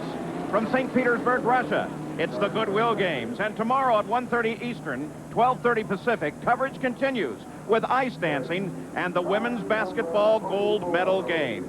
All of that here on ABC Sports this weekend. So we are under yellow here at the Speedway. Dale Earnhardt went into the pits from 33rd position to try and get some repairs to make his car competitive. American Michelle Kwan takes the ice in the ladies skating final, plus basketball and diving as the Goodwill Games continue next on ABC's Wide World of Sports. Welcome back to ABC's live coverage of the inaugural Brickyard 400 NASCAR Winston Cup race from the Indianapolis Motor Speedway. Our second caution is out because of an accident involving Jimmy Spencer. We get an update from Gary Gerald. Bob, we talked with Mike for that particular team, and they were saying that he only radioed in and said that he got into the wall. They don't know how it happened, but he said he's had a problem with his shoulder that he hurt 2 or 3 months ago at North Wilkes-Barre early in the season. He thinks that's the pain he was complaining of. You saw him walk to the ambulance, and he thinks that perhaps he's aggravated that injury to the shoulder. That's the word from his pit crew. packing up and headed for the garage area as we go to Jerry Pike. And Gary, just a minute ago, one of Jimmy Spitzer's crew members just ran back out of the garage area and yelled at me and said, hey, I think what happened was we flat spotted some tires and cut a tire down. When Jimmy had to jam on the brakes, we just went back and looked at the cars. They were pulling it in. They think all 4 tires were flat spotted. I'm in the leader's pits, Jeff Gordon. He has a pretty significant push. He and Ernie Irvin, a couple other competitors, complaining that the car will not turn in the corners. Let's check in with Jack Arute. Well, Jerry, the man that's running in second place, he complains of a push as well, and that is Jeff Bodine. The quote to his crew was, man, this thing is pushing like a dump truck. But the same cannot be said for third place driver Rick Mast. They were concerned about the altercation with Jeff Bodine. And now the situation is such that they feel their car is right, and they're going to coast for a little while. Danny Sullivan coasts out of the pit area. He is back in the race. Remember, the side window on his car blew out early in the race. He has it repaired. He is 5 laps down as he falls in line to take the green flag and about a half a lap to restart this event. Some of the spotters around the racetrack, as they observe the cars going through the corner, are saying right now that Jeff Gordon seems to have the best handling car of all the cars on the racetrack. Jeff Gordon is ahead of Jeff Bodine and Rick Mast as we anticipate a green flag coming out on board Bill Elliott's car, looking back on Bobby Labonte. There's part of the 300,000+ fans who were lucky enough to get a seat for the Brickyard 400. They had about 3 times as many requests for tickets as they were able to give out. Now the pace car has pulled off of the racetrack, and Jeff Gordon leads them down. This is the 10th race that Jeff Gordon has led in 1994. He has led 274 miles in 1994 coming into this event. And track position, Bob, is so important. All these cars really and truly should have pitted because they've run 10, 12 laps, but they did not want to give up that track position. Saw Wally Dallenbach and Michael Waltrip go to the inside to try to pick up a position. Dallenbach in the 43 car owned by Richard Petty, and Michael Waltrip in the yellow number 30 machine. And that's Hutch Strickland right behind Wally Dallenbach. Pretty much a single file formation. One other question concerned drafting. Would they be able to draft? And I think it's pretty obvious that they are. Here's Michael Waltrip's roof cam as he negotiates turn 3, moves it out onto the short straightaway, and now into turn number 4. Michael's running in 15th spot. Trying to chase down Morgan Shepherd, the Citgo Ford.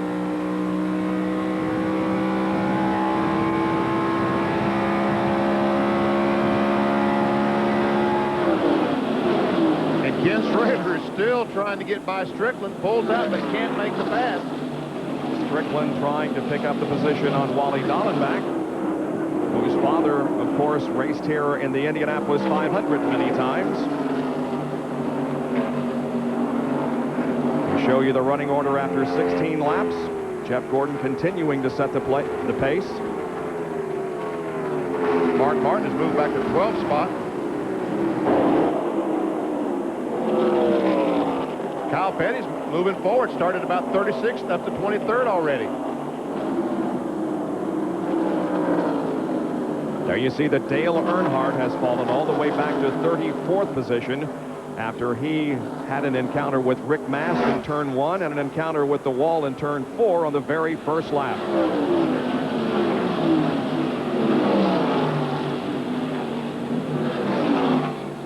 There's Ernie Irvin up on the back bumper of Rusty Wallace.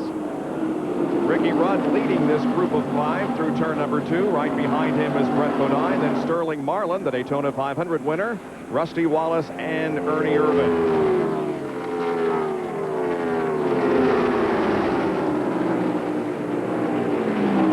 And it looks like the draft is working on these cars, Bob. Otherwise, Ernie Irvin would be able to pull out and maybe pass Rusty Wallace. But all these cars hooked up in a line, he's not able to gain anything down the straightaway.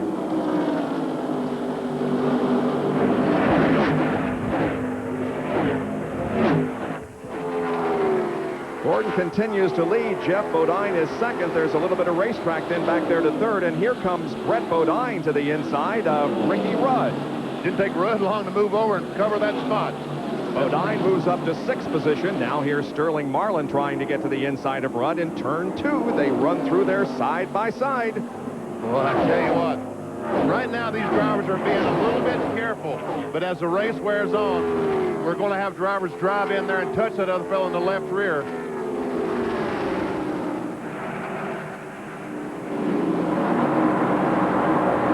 There you see the skid marks left from Jimmy Spencer's car. Budweiser blimp giving you the overhead perspective of 6th, 7th, 8th, 9th, 10th, and 11th here in the early going of the Brickyard 400. See, Jeff Bodine is just about caught Jeff Gordon. And a good battle for 3rd here. Bill Elliott is trying to find his way around Rick Mast. And we ride now with Bill. Look how easy Bill is turning the steering wheel. He's not really fighting that thing. That's a sign that his race car is handling very well. When he just gently moves the steering wheel back and forth. Casey, we love you indicates a note to Casey Elliott, who has been diagnosed with cancer but is doing fine, and we certainly wish him the best as Elliott has gotten around, picked up the spot. That's Bill Elliott's nephew, Ernie's son. So Elliott now moves into 3rd position as Rick Mast, the pole sitter of this event, has fallen to 4th.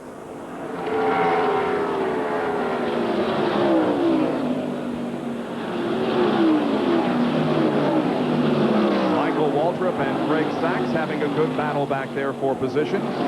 That's for 13th spot. And we'll pick up the telemetry on Michael Waltrip.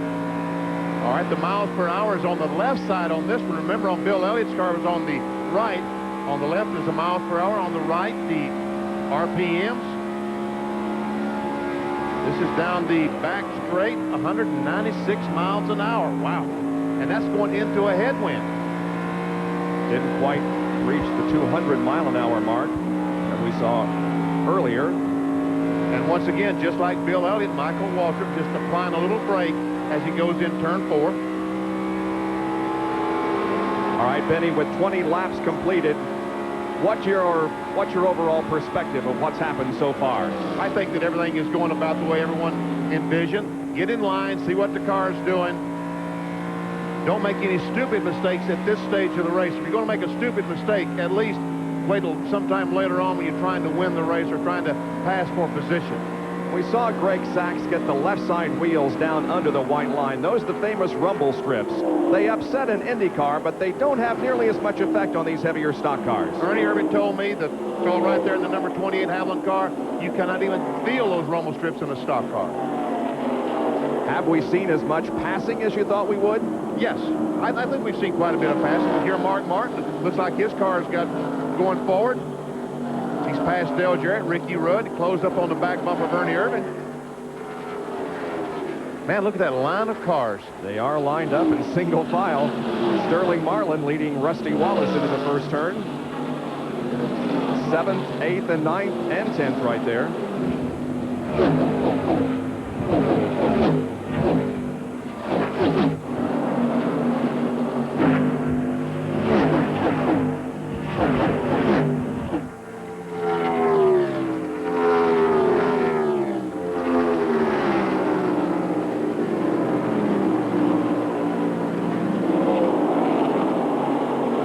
Rusty Wallace comes in this event 4th in the point standings as we go back up to the front and see that Jeff Gordon continues to hold on to the lead over Jeff Bodine.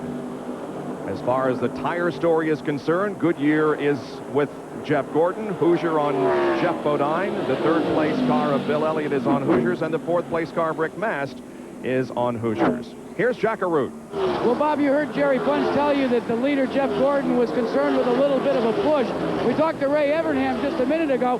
He said the racetrack is coming to Jeff Gordon, and the push is beginning to go away. They do not anticipate making any changes to the car when they come in for their pit stop on lap 32. Well, Jeff Gordon did not practice that last practice yesterday afternoon. he probably would have discovered that he had a little push in his car, but they felt like that there's a lot of cars out there. They might take a chance on wrecking the race car. They set out that last hour of practice. You know, each of the 43 starters who began today's race had hoped to become the Ray Haroon of stock car racing here at Indianapolis by being the first winner, but nobody wanted to be the Arthur Greiner. And he was the guy who finished last in the first Indianapolis 500 back in 1911, and I think we can give that distinction to Jimmy Spencer, who is being shown as officially out of the race after his contact with the wall in turn 3. As we watch the fight for the lead, let me tell you, Earnhardt fans, that he is currently running 27th as Jeff Bodine passes Jeff Gordon, takes the lead. This is the 11th race in 1994 that Jeff Bodine has led. The last time he led was at Pocono, where he led 156 of the 200 laps in his domination of that second race at the Pocono 2.5 miles. Jeff Bodine from Chemung, New York, has taken over the lead from Jeff Gordon and has become our third leader of the day in the first 24 laps of the 160-lap event.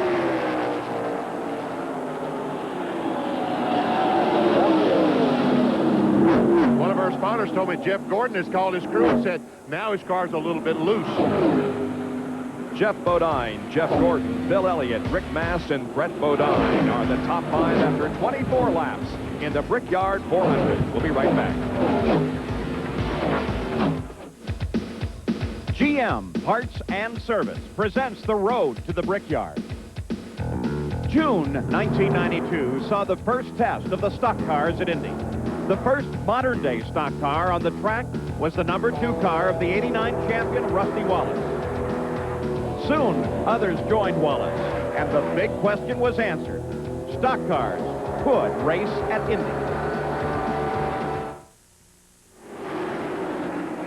Back at the Brickyard 400, 27 laps completed. Jeff Bodine sets the pace ahead of Jeff Gordon, Bill Elliott, Brett Bodine, and Sterling Marlin. And there is A.J. Foyt, who is currently being shown in the 33rd position. Boy, A.J. sweated out some anxious moments late yesterday afternoon in the qualifying. He was the 40th fastest, and there were several that took a shot at him, but nobody could go faster than A.J., and so he made the Brickyard 400, although he is coming out of retirement to do so. Well, he said he only officially retired from IndyCar racing, and so this isn't really coming out of retirement. When I took a lap around the racetrack before the race today, Bob, I saw a sign down in turn 1 that said, "Welcome to Foyt's house." Now some good battles going on back here. Brett Bodine leads Sterling Marlin down the straightaway. Rusty Wallace is right there, and Ernie Irvin is moving to the inside of Bobby Labonte. And we saw Rick Master, pole sitter, at the very end of that line of cars. So Rick Mast has fallen back here in the past few laps. He is now back to 9th position after leading initially.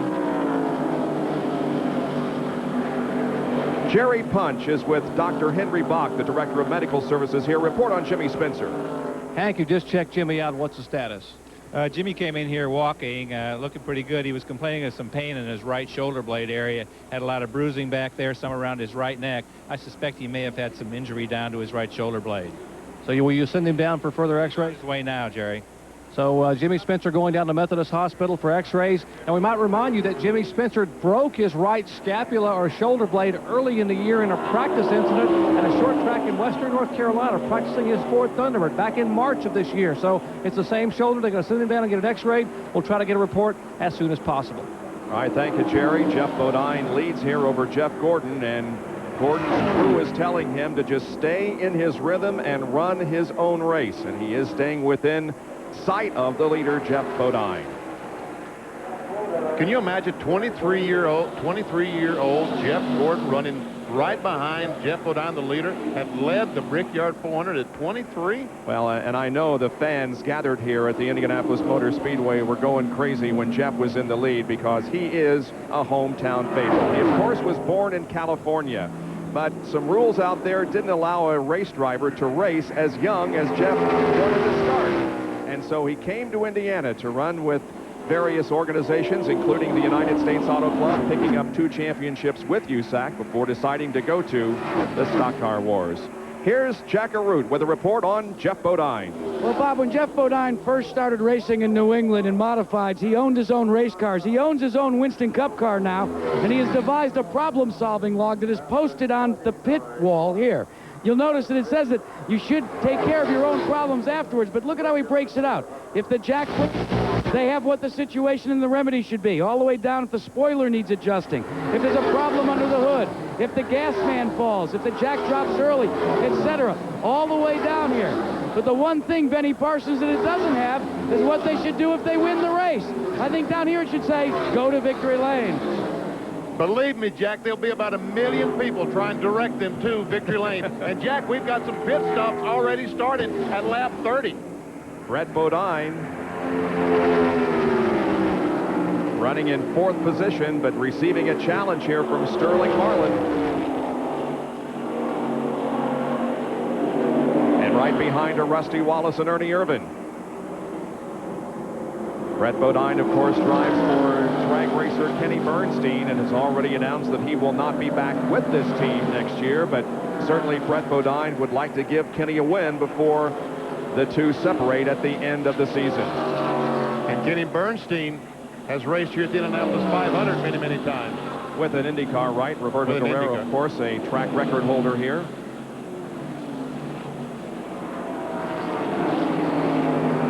Here are the two front cars, Bodine and Gordon, and we anticipate more pit stops here before long. Tell you what, it won't be long as Michael Waltrip makes the pit stop right in front of us.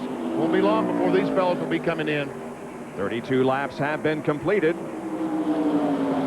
Let's see if they'll make a pit stop this time. Looks like Gordon is going to. Yep, Bodine stays out, but Jeff Gordon is bringing the car in. Jack Arute will be there to call the pit stop. Jack? Well, Bob, they radioed in, Jeff Gordon did, that he'd like the car tightened up just a little bit, so it seems they've gone from a push to a loose condition. Michael Waltrip completes his action. Remember, they come down pit road at 65 miles an hour or under. The crew remains on the driver's left side of the wall. They come across as he hits the second to first stall, and now they go to work. They will change all 4 tires, and it looks to be a normal stop. We'll see if they make any adjustments on the wedge. So far, we have not discerned any, and it seems to be a nominal stop as Rick Mast also comes in to make his pit stop. This is so very important, as you know, gentlemen, the first stop, because this is the first issue of the Black Book, the first entry that they can make under racing conditions. Gordon is away in 24.6 seconds. Meanwhile, they're also going to work. They've just about completed their work on Rick Mast's machine. And here's our leader, Jeff Bodine, coming down pit road to make his pit stop. Wallace. Benny, not a real good pit stop for Jeff Gordon. He had some problems there on the left front. They did put 1 round of wedge in the car, but they did have a problem with the jack. It wasn't jacked high enough on the left side. Here's Jack Arute to call Bodine's pit stop. Well, Bob, Jeff Bodine may have a problem. He radioed in that he's feeling a vibration. Now, these cars run with inner liners, so it could have been, as they say, a tire equalizing and causing that vibration. The cars look awfully slow coming down pit road, but that is because instead of a 100-mile-an-hour speed limit for Indy cars, these cars use a 65-mile-an-hour speed limit. 22.4 seconds for that stop on Jeff Bodine. Ernie Irvin has completed service on his car. Rusty Wallace rolls out of the pit area. Brett Bodine has completed service. So has Mark Martin. And Bill Elliott now is on pit road. He's the leader of the race. He picked up the lead for just a moment. Jerry Punch, he's headed toward you. At 55 miles per hour, the 38-year-old 8-time most popular driver, Elliott, will come in. They will likewise change 4 tires and try to tighten his Ford up just a little bit. Mike Beam and the crew now go to work. Right side tires going on. We thought they may be able to change just 2 only, but they said, no, tires are too important here. First can of fuel in. Junior Johnson handing the tire over the wall. Left side tires now coming off. Fresh Goodyear rubber going on. Jack beneath the car. They get it full of fuel. Plug nuts are on. And he is down and away at 19.3 seconds. Good stop for the Budweiser crew.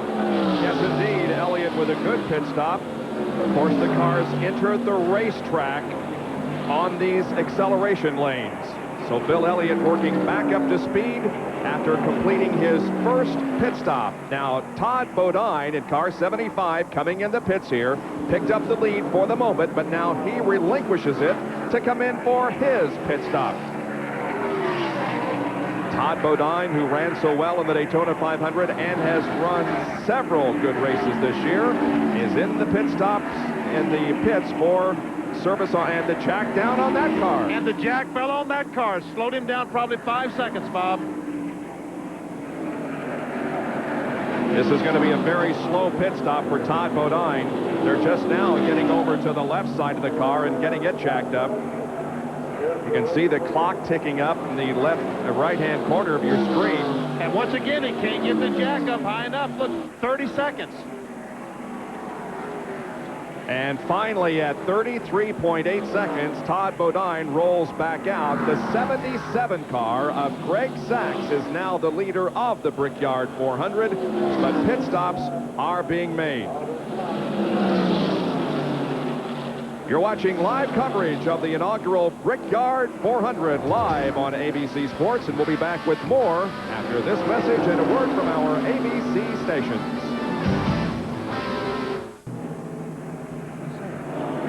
Welcome back to the Brickyard 400 at the Indianapolis Motor Speedway. 40 laps, 100 miles have been completed in this event. And at the moment, the number 16 car of Ted Musgrave is the leader of the race. Now, he has not pitted, and several others have not. Well, they pitted earlier at lap 13 on that caution flag. They made their pit stop then so they can go 13 laps farther than the other guys. So they'll be making a pit stop in about 10 laps. Jeff Burton is leading this trio down the front straightaway, and that's Todd Bodine right behind. We documented his pit stop a few laps ago. And I think that Dale Earnhardt led the race at the 100-mile mark. Earnhardt, remember, he stopped on lap 13. He had passed Ted Musgrave and was leading the race. We will document that for you in just a few moments. Check that out, but you could very well be right. He did pick up the lead there for a moment, but has since made the pit stop. Currently, we have 32 cars that are still on the lead lap, and Ted Musgrave is showing the way.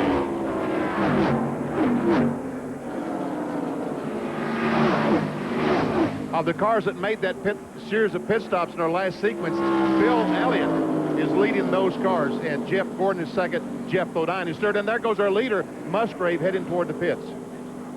Musgrave bringing the Family Channel Ford in for a pit stop. This is one of two cars from the Jack Roush stable. He's teammates with Mark Martin. The crew goes to work on the right side. I said that Dale Earnhardt had led the race at the 100-mile mark. I guess NASCAR is giving credit to Ted Musgrave being the leader at the 100-mile mark. Work still going on the left side of the car. Pretty good pit stop for Ted Musgrave as he moves back out onto the racetrack. And now the lead is picked up by Lake Speed, who had to take a provisional starting spot to get into the field. He did not qualify fast enough, but he did get in on a provisional and came from 41st. And once again, this is another car that stopped on lap 13 to make his pit stop. And there is your summary after 100 miles, 40 laps. Ted Musgrave is the leader. The average speed a little over, or rather almost 134 miles an hour. We've had 7 leaders and 6 lead changes. 2 caution flags for a total of 6 laps, and 1 car, that being Jimmy Spencer, officially listed as out of the race. And guess who's running second right now, Bob? Right behind Lake Speed.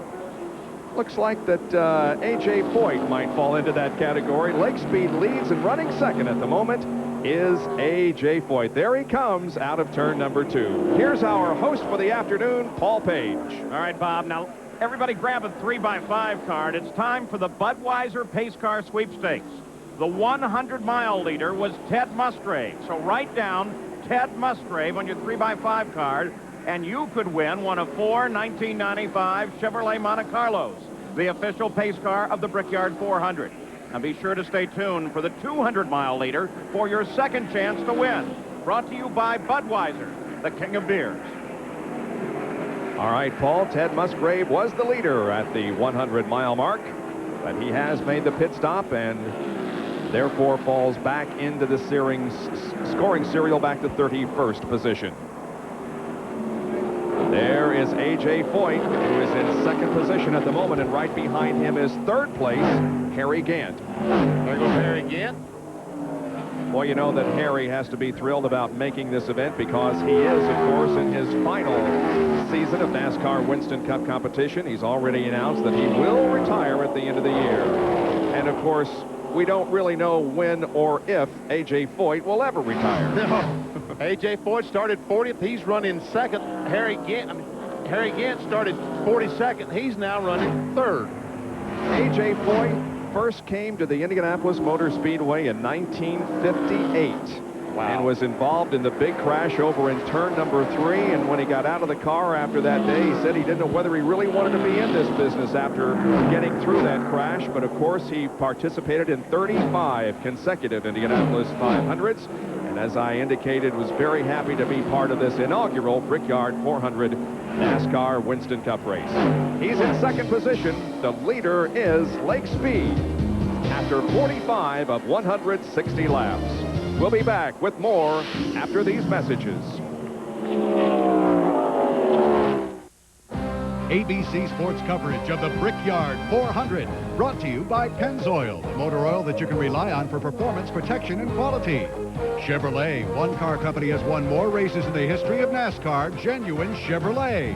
Budweiser, Beechwood aged for a crisp, clean, classic taste. Budweiser, the king of beers. And GM Service Parts Operations and their sales and service divisions, GM Goodwrench and AC Delco.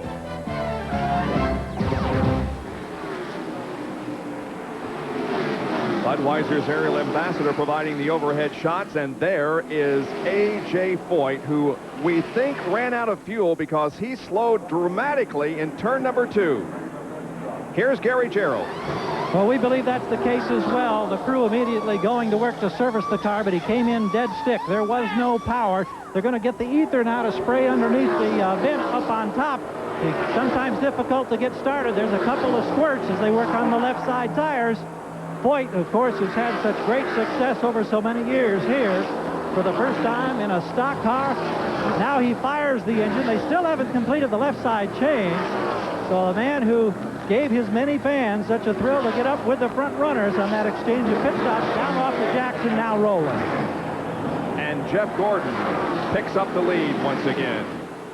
A.J. Foyt's fastest lap in a front-engine car before this weekend was 154.6, a speed turned in during qualifying for the 1964 Indianapolis 500. He qualified for today's race at 168.5. And A.J. Foyt pulls back out onto the racetrack. I tell you what, you just can't stretch these fuel stops. As you said, he ran out of fuel coming off the second corner. Budweiser's aerial ambassador, the Bud 1 airship, is providing the beauty shots of the Indianapolis and the Indianapolis Motor Speedway for our live ABC coverage of the Brickyard 400. So Jeff Gordon continues to lead this race. Now we have seen all of those drivers who pitted early come in for their stop, and so we revert back to Jeff Gordon as the leader. Jeff Bodine is running in second position, and Jeff Brabham is into the pits. Wow. This must be an unscheduled stop because they went to the left side. Jeff Brabham driving a car owned by Michael Kranivus and Carl Haas.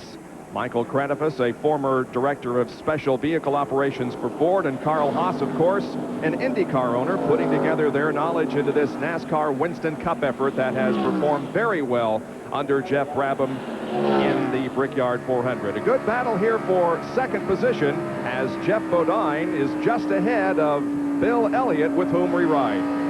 Yes, we're inside with Bill Elliott, and still he's not fighting that steering wheel, just smoothly turning the wheel as he comes off the second corner.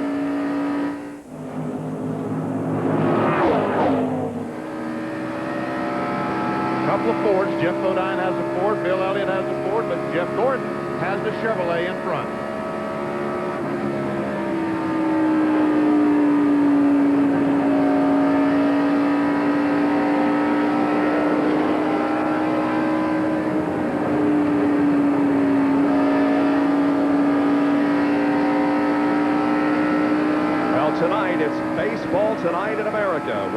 coverage of all the action around the major leagues. Live regional coverage begins at 8, 7 Central. Check your local listings for the game in your area. That's tonight here on ABC Sports. And you better watch all the baseball you can, because next week they go on strike. We have already had 10 different leaders in today's event. The record this year for most leaders in a race was 13 at Daytona, so we're on a record-setting pace for most leaders in an event this year. Bill Elliott now having to carry the Junior Johnson colors because his teammate Jimmy Spencer is out of the race after crashing in turn number 3. Gary Gerald has a report on the fuel situation. Gary? Well, Bob, I think one of the uncertainties, one of the questions that was posed before the start of the race may be answered. We said if you could squeeze out 40 laps, 100 miles, you could conceivably make this a 3-stop race. Well, we saw the flurry of cars that came in on the early yellow at lap 13. In our quick survey, we have not found a team that was able to make it 100 miles. So it doesn't look like anybody's going to have an advantage in a one less pit stop, as we may have speculated at the start of the show. Harry Ginn, I think, in the 33 car went further than anyone else. He might be able to go 100 miles, but it'd be awfully close. We're watching 4th and 5th position here. The 26 car driven by Brett Bodine and the number 2 machine handled by Rusty Wallace. Just ahead, a couple of lap cars, Bobby Hamilton and Joe Nemechek.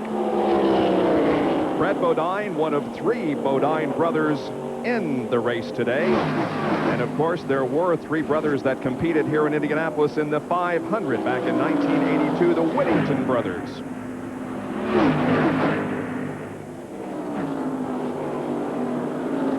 Rusty Wallace in 5th position. Once again, this is cars owned by Roger Penske. Fellows who, how many 500s has Penske won here at Indianapolis? He's won 10 Indianapolis 500-mile races, believe it or not. An incredible record. That's Bobby Hamilton and Joe Nemechek in front of these fellows.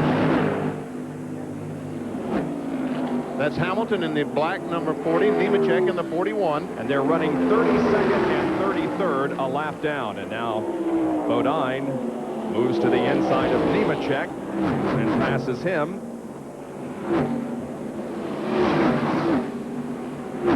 And now Rusty Wallace goes to the inside and gets around Nemechek. And so this battle for position between Bodine and Wallace is continuing. And Brett Bodine pulls up on the inside of Bobby Hamilton. 105 laps to go in the inaugural Brickyard 400 at the Indianapolis Motor Speedway. The leader is Jeff Gordon. We'll be back in just a moment.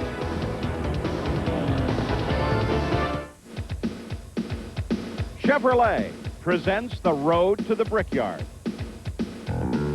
Since the early days of the Speedway, it has hosted only one race a year, the Indianapolis 500. But 16 months ago, Bill France Jr. and Tony George made an announcement that would change history. There would be a second race. Stock cars would race at the Brickyard. With 57 out of 160 laps completed in the inaugural Brickyard 400, Jeff Gordon is shown as the leader. Jeff Bodine runs in 2nd position.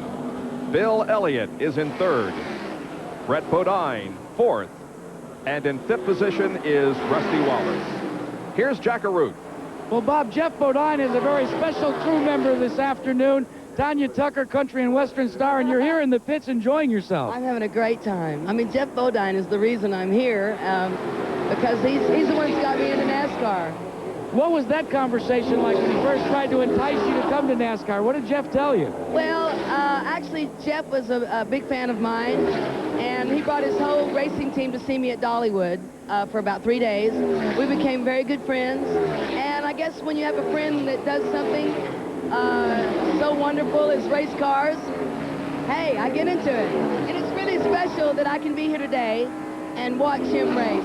Well, Paul, she's really enjoying it, and Bob and Benny, it's the most important thing for her right now is to get back watching the action and see if her man can win the race. Well, there's lots of action on the racetrack, and the best battle out there actually involves Jeff Bodine as he tries to hold off Bill Elliott, who is still right there behind him. Jeff Bodine, every time he's looked in the rearview mirror today, he's seen someone. First it was Jeff Gordon, and now it's Bill Elliott.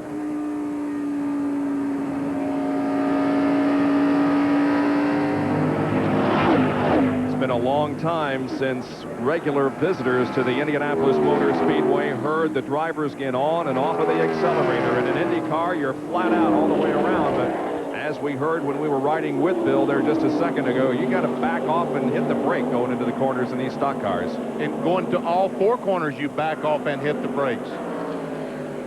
Let's check in with Jerry Punch, who has a report on Bill Elliott. When Bill Elliott pitted a little while ago, he had complained that the car was starting to get just a little bit loose. They tightened the car up, and apparently they have gone way too tight. Bill's having trouble with a push in the corners. He runs fine when he's behind another car, but when he gets in front of a car, it gets even worse. So he said he's going to have to bide his time. They should pit in another 8 or 9 laps, and they will adjust back from where they made the car so tight on the first pit stop. Bob? So Bill is staying as close as he can behind Bodine because it helps the car handle better.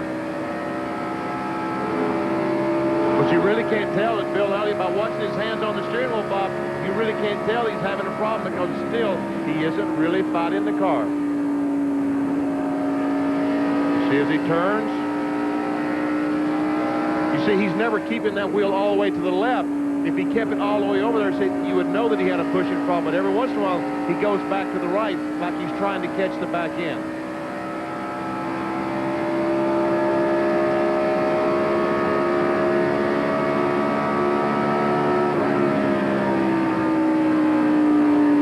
There we see off the gas, on the brakes, back on the accelerator, across the short chute. And once again, off the gas, on the brake, on the rumble strips. Oh, see, almost lost it that time. A little bit of a correction there. Here is Ernie Irvan and Mark Martin as they are in the 5th and 6th positions. By the way, the average speed at the end of 60 laps, 142.154. 2 cautions have slowed the pace so far, one for debris on the racetrack and the other for the incident involving Jimmy Spencer. And now Mark Martin moves to the inside of Ernie Irvan at the end of the backstretch, and he goes into 6th. We see Sterling Marlin. He is the 8th place car. Mark is in 6th. Ernie is in 7th, and Sterling Marlin is now in 8th spot. Mark Martin took the bus tour here at the Indianapolis Motor Speedway when he visited in 1979, and he said at that time, no, we'll never race here. He used to live up in North Liberty, Indiana, which is up in the northern part of the state. Has been involved in stock car racing for many years, and now fulfilling, I'm sure, a dream of his to get to compete at the Indianapolis Motor Speedway. And we can see when Ernie Irvan pulled right behind Mark Martin, he's able to loosen that 6 car up a little bit. We saw the back of the 6 car wiggle when he got in the corner. That's because the 28 is right behind him. Mark Martin running in 6th position, Ernie Irvan in 7th, and Sterling Marlin here in 8th spot, giving that car a pretty good run.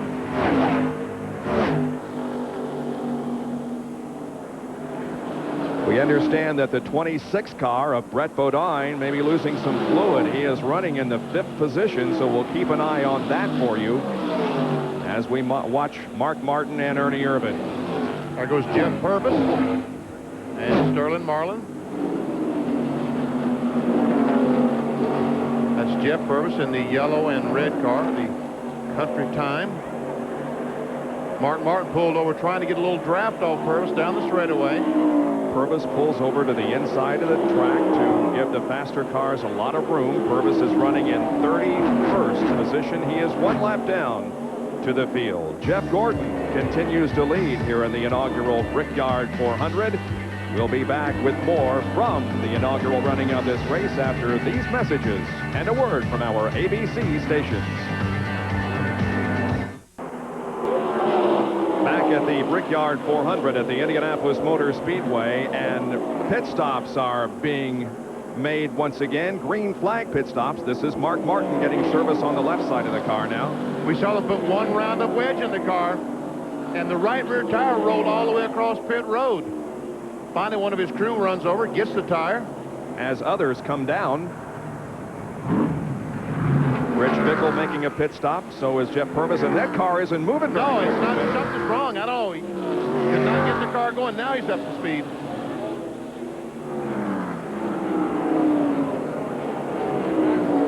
So the car finally gets up to speed on the racetrack. The best battle is for 4th position. Rusty Wallace is in 4th, and right behind him in 5th spot is Brett Bodine. And they'll be making pit stops pretty soon. By the way, Dale Earnhardt right now is in 10th spot. He's out of sequence with these cars in his pit stops. Kyle Petty made a pit stop just a moment ago. He's back in 32nd spot, a lap down. But once again, he is pitting before these cars. Rick Mast has made a pit stop, we will tell you. Here is both Rusty Wallace and Brett Bodine making a pit stop, and the 2nd and 3rd place cars of Jeff Bodine and Bill Elliott are also in. And here comes Rusty Wallace now, keeping the car under 55 miles an hour as he comes up to his assigned pit area, and the crew goes to work. Bill Elliott is in. His team switching to the left side of that car to get the tires on. Cleaning the grill.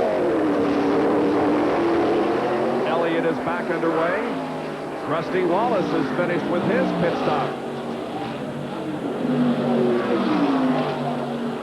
And there we see Jeff Bodine just leaving the pit, so he was still able to maintain that position in front of Bill Elliott. There's Brett Bodine coming out. We anticipate a pit stop by our leader, Jeff Gordon, momentarily, as Bodine works back up to speed in the warm-up lane in turn 2.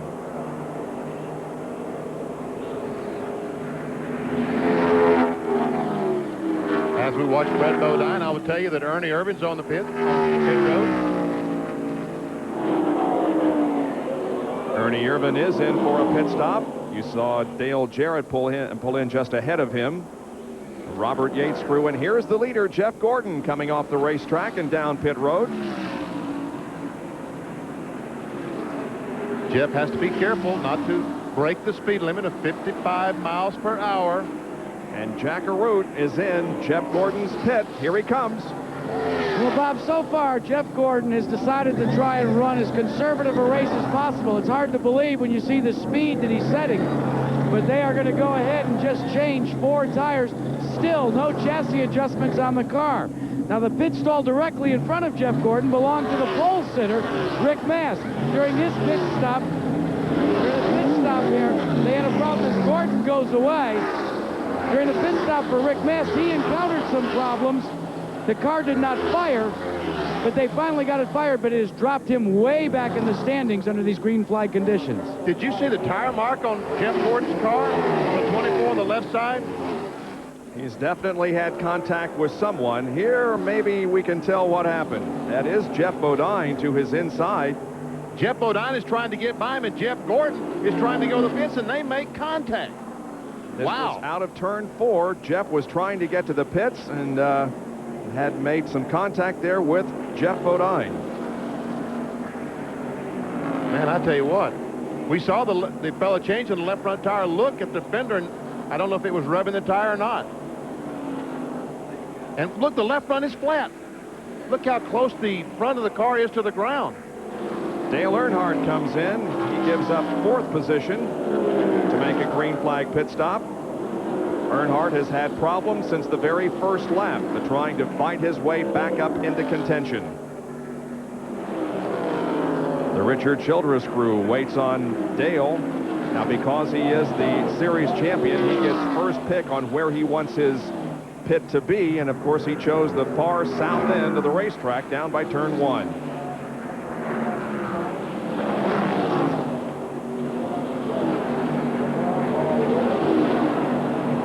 Looks like the car is full of fuel. As soon as the tires are on, he'll be away. Good stop at 19.7 seconds for Dale Earnhardt.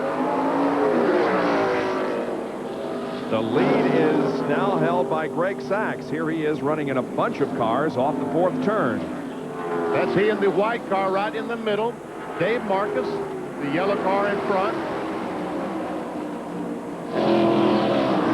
Jack Arute has a report on Jeff Gordon. How's the car? Well, the report is, gentlemen, that there are no problems with the car. There was some question as to whether maybe he had the left front go down in that little set-to with Jeff Bodine, but talking to Ray Evernham, he said everything's okay, but he did say, hey, we dodged a bullet. Well, they sure did, because there was pretty significant contact between him and Jeff. Oh, I tell you, there was. So for the second time this afternoon, Greg Sachs takes over the lead of the race. And it looks like that Mark Martin's car is slow. The Valvoline Ford is slow coming off the corner. And Greg is pitting. And now we see Mark Martin pull over to the inside as our leader, Greg Sachs, takes the US Air Ford to pit road. Notice how he had to get on the brakes and slow down considerably from the speed he was at on the racetrack to stay under the speed limit. Now that puts Jeff Gordon back into the lead.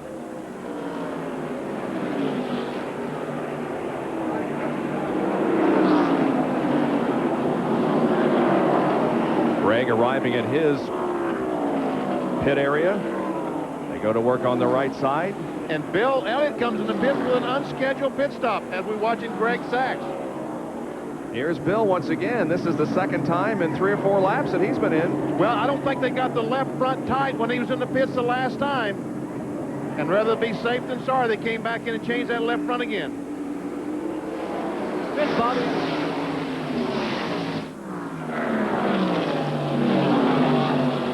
Jerry Punch was down there when Bill came in. Is that indeed what happened, Jerry? Well, let's check with the crew chief, Mike B. Mike, an unscheduled stop. What happened? He said he thought he had a vibration, so I kind of gambled there, just hoping it's the left side. You know, I didn't want to change forward, get farther behind in here, and it's just our luck. Their kind of luck, the kind of year they have had with this Junior Johnson team, can't afford to take a chance. A vibration at 200+ miles an hour on these straightaways could be disastrous, guys. Jack Arute has a report on Mark Martin. Well, we don't think we'll see Mark Martin win the Brickyard 400. Checking with Steve Meal, it seems that they just dropped the cylinder, gentlemen. So he's going to have to run at reduced speeds now for the remainder of this race. Well, it appears as if Jeff Gordon's car has not been all that much affected. There is the damage on the left side with his contact with Jeff Bodine, but it does not appear to be affecting the running of the car in any way. There, the 55 car of Jimmy Hensley goes a lap down to Jeff Gordon, also Wally Dallenbach. Wally Dallenbach, driving for Richard Petty, is shown now in 23rd position, and he is a lap down. There are 22 cars on the lead lap. Well, this place will erupt if Jeff Gordon wins the inaugural Brickyard 400. So many Central Indiana people are a real favorite of Jeff Gordon's, and they were very happy when he won his first NASCAR Winston Cup event at Charlotte Motor Speedway earlier this year on the same day as the Indianapolis 500. Stay with us for more live coverage of the Brickyard 400.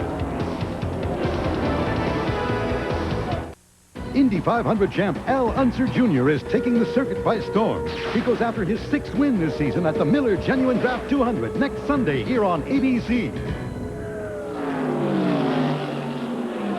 At the Indianapolis Motor Speedway and the inaugural running of the Brickyard 400, the lead is held by Jeff Gordon, with Jeff Bodine running second, Harry Gant third, Rusty Wallace in 4th position, and Ernie Irvin in 5th.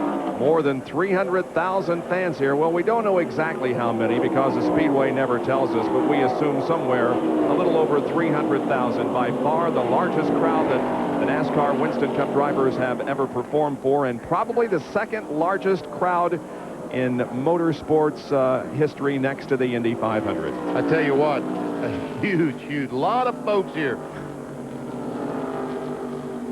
Look at that, people on both sides, right and left as they go down the front straightaway. Here's Kyle Petty.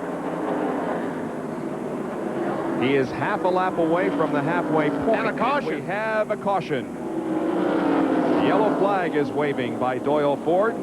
but it still will be the halfway point when he comes around.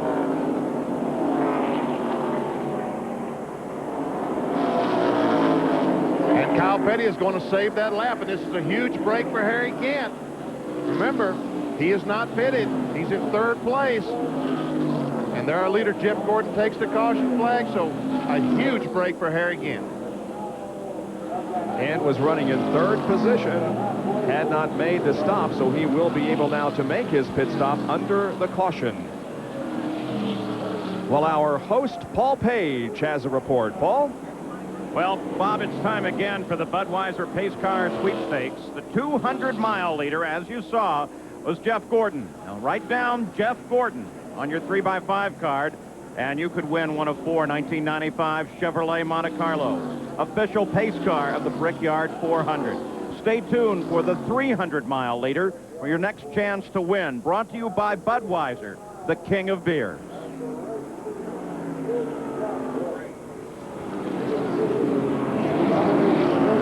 So we are under yellow. It is our third of the day here at Indianapolis.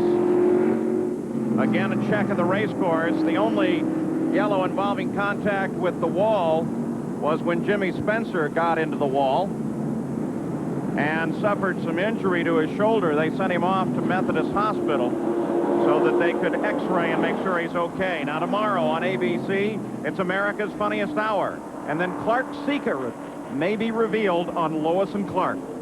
The New Adventures of Superman, then Richard Dreyfuss and Holly Hunter star in Steven Spielberg's Always, tomorrow night here on ABC. So this giant crowd watches at the halfway point. And in front of the field, it is Jeff Gordon. Budweiser presents the Road to the Brickyard. I asked Tony George about the origins of the Brickyard 400. Well, Paul, I think it was just a case of the timing being right. I think it had always been contemplated in the past, never discounted that there might be another race here. As far back as 1962, I know my grandfather was thinking about another race and probably a NASCAR stock car race at that time. Hopefully it will be a new tradition and not looked at as you know, taking away from the tradition of the 500, but in its own right, establishing a new tradition. Our race summary at the halfway point of the Brickyard 400 shows the lead was held by Jeff Gordon at average speed of 146.017, 10 leaders and 12 lead changes, 3 caution flags, total of 7 laps, 1 car. Jimmy Spencer officially out of the race, and he is being x-rayed at Methodist Hospital for a possible shoulder injury. Lots of pit stops here in the last few minutes. Let's check in with Jack Arute. Well, Bob, one of the things that you have never seen at the Indianapolis Motor Speedway before is a car coming off the racetrack, going to Gasoline Alley, and is going to have parts replaced and go back out. Mark Martin, a clutch. Yeah, I rent the clutch trying to get it out of the pits. Concrete pits don't let you spin the tires like it does at most places where we're at. And it had a real high first gear, and the only way I could get it to take off and not kill the engine was slip the clutch. Now, normally at the Indy 500, gentlemen, because it's only one race, they'd call it quits for the day, but you're in the hunt for the Cup this year. Well, you know, we got to get back out. That's what we do. But tell you what, we had an awful good race car out there in that Valvoline Thunderbird, and I'm crushed. Let's check in with Gary Gerald. Gary? Jack, we frequently talk about how emotions swing in this crazy sport, and they've just taken a big swing for Harry Gant, Leo Jackson, Charlie Presley, and everybody on this team. You got the yellow. It put you back in sync. You were looking great, but then you had a problem on that pit stop. Tell us what happened. Yeah, we came in, made a great pit stop, you know, but we let the car down before we got the ratchet out, you know, making a weight adjustment. And so, but we're in good shape. I think there's only, I don't know, there's only about 20 cars to lead lap, so we're in good shape. So you came back in, you got rid of the ratchet now, and you're back out there. You lost some positions, obviously. Have you got enough muscle to run with the front runners? Were you able to find out before that last yellow? You know, I really don't know. We're not as good as you know, as Jeff and some of those cars. No, we're not that good. But we're just hoping, you know, to maybe try to get a top 10 finish. You enjoying Indianapolis? Yeah, I'm happy. All right, let's go to Jerry Putz. Well, Gary's second-place competitor, Jeff Bodine, is complaining that the throttle is sticking on the car. Now, when a throttle sticks at 200 miles per hour, that can be rather frightening. I'm with his engine builder, Danny Glad. Now, Danny, what exactly is the problem? Well, in these cars, the floorboard gets so hot and the sole of his foot gets so sticky that it doesn't work smoothly on the accelerator pedal. Here is a real important place here, Loud, New Hampshire, any flat racetrack where you have to just squeeze into the throttle. If your foot gets jerky on the throttle, it's hard to drive the car. So we'll just give him some spray silicone. He'll spray the sole of his foot. He'll throw the can back out. He'll be on his way and be able to work the throttle smooth again. So it's not the throttle, it's his foot that's stuck to the floorboard. They're going to spray it with some silicone. And why did he come in? Now, he actually came down pit road. No, he was at the front of the pack, and all the cars that needed to pit the first time were behind him. And we were talking fuel mileage strategy, and he just missed the pit road first time by. We decided not to come in because we'd lose track position and maybe take a chance on getting in a wreck or something like that. So we're going to wait now. It won't really hurt our fuel mileage. Everybody's going to make one more stop. We're just on a little bit older tires than everybody else, but we'll be all right. Well, by virtue of missing his pit, he remains our leader, Jeff Bodine, up front. Bob? All right, thank you, Jerry. We'll be back with more from the Brickyard 400 after this message and a word from our ABC station.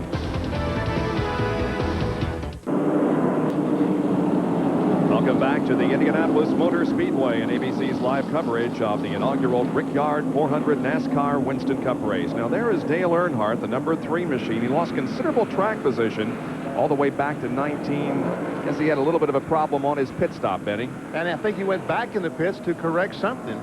Here's the leaderboard. Jeff Bodine, Sterling Marlin, Jeff Gordon, Brett Bodine running 4th, and Rusty Wallace 5th. 6 through 10, Rudd, Irvin, Elliott, Jarrett, and Speed. Here's Jack Arute. Yeah. Well, Bob, Rick Hendrick, who's one of the owners of the car that Jeff Gordon is driving, just radioed to his driver and said, "What are you trying to do? Put on a great show, show yourself off in front of the hometown fans?" And all Gordon did is say 10-4. Well, we are going to see, Benny, what he's got now, because he's back there in 3rd position. He's got Marlin and Bodine ahead of him, so we're going to see how strong that car is. Jeff Bodine, as I said, has got several laps on his tires. We'll see if he can stay in front of Sterling Marlin, but here's Jerry Punch. Jerry, what was the problem on Earnhardt's pit stop? Well, let's grab Richard Childress. Richard, why the 2 pit stops? Well, our tape was blowing off the front of the car, and, it was picking up a little push, so we put the tape back on it and tried to do a little adjustments there. So nothing major? Nothing major. Well, this priming himself for the second half of this event, the second half run. Bob? Green flag drops, and we're back to racing, with Bodine leading him into turn number 1. The inside cars are those not on the lead lap.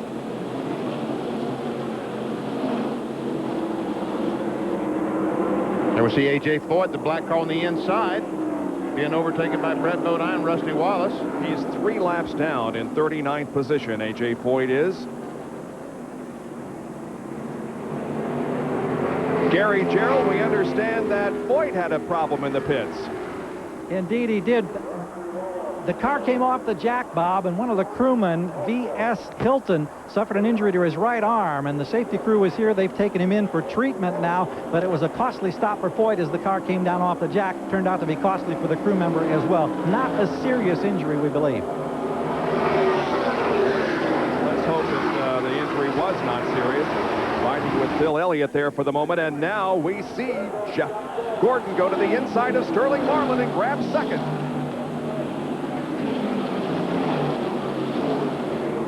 So we found out that Jeff Gordon can pass Sterling Marlin with ease, and I'm impressed with Jeff Bodine being able to pull away from these cars this much with an extra 15, 16 laps on his tires. He is on the Hoosier tires, don't forget, whereas Jeff Gordon is on the Goodyears.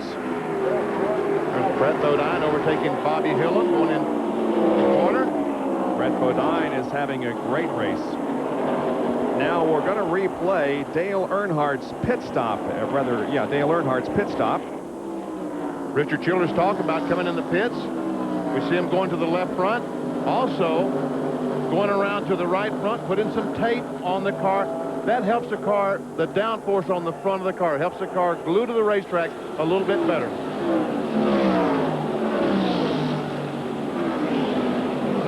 The 44 car, driven by Bobby Hillin, is not on the lead lap. He is 22nd a lap down. Rusty Wallace and Ernie Irvin both go to the inside and pass him in the second corner. As you can see, Rusty Wallace is running in 5th position at the moment. Ernie Irvin is 6th, and Bill Elliott in 7th. We see Lake Speed back in 10th spot. We talked about what a break it was for Harry Gant. Lake Speed, another car who caught a huge break on that last caution flag.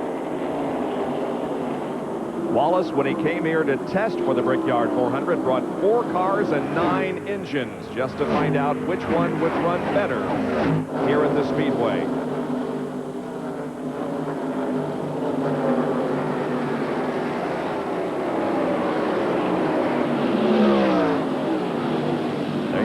John Andretti, who is 2 laps down, along with Jeff Brabham. Brabham also came in and got some tape on his car a few laps ago. A.J. Foyt is 3 laps down, running in 39th position. Mark Martin, we've already talked to. His car is back in the pit area, getting a clutch replaced. Danny Sullivan, Indy 500 veteran, is 8 laps down in 42nd. And Jimmy Spencer is shown as the only car officially out of the race at this point, having crashed early on.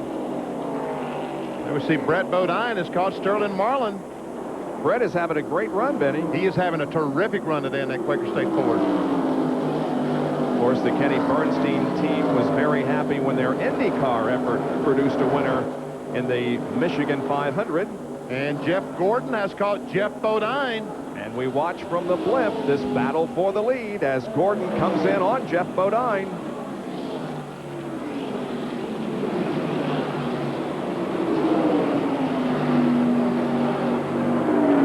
See if he can make the pass here on the backstretch. Looks like Jeff Bodine really does want him to pass. Now Gordon goes to the inside but cannot make the move in turn 3.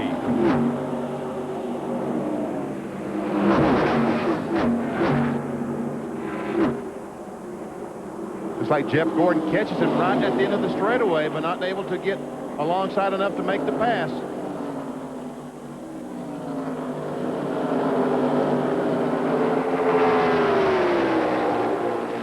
Now he's going to try it again. Nope. Just doesn't have the momentum to get by him. And you can see that Jeff Gordon is trying. The rear of the car wiggled just a bit as he came off turn 1.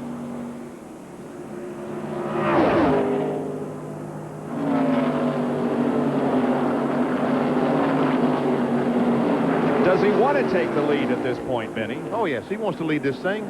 Any race car driver wants to lead if he has a car that's capable of it.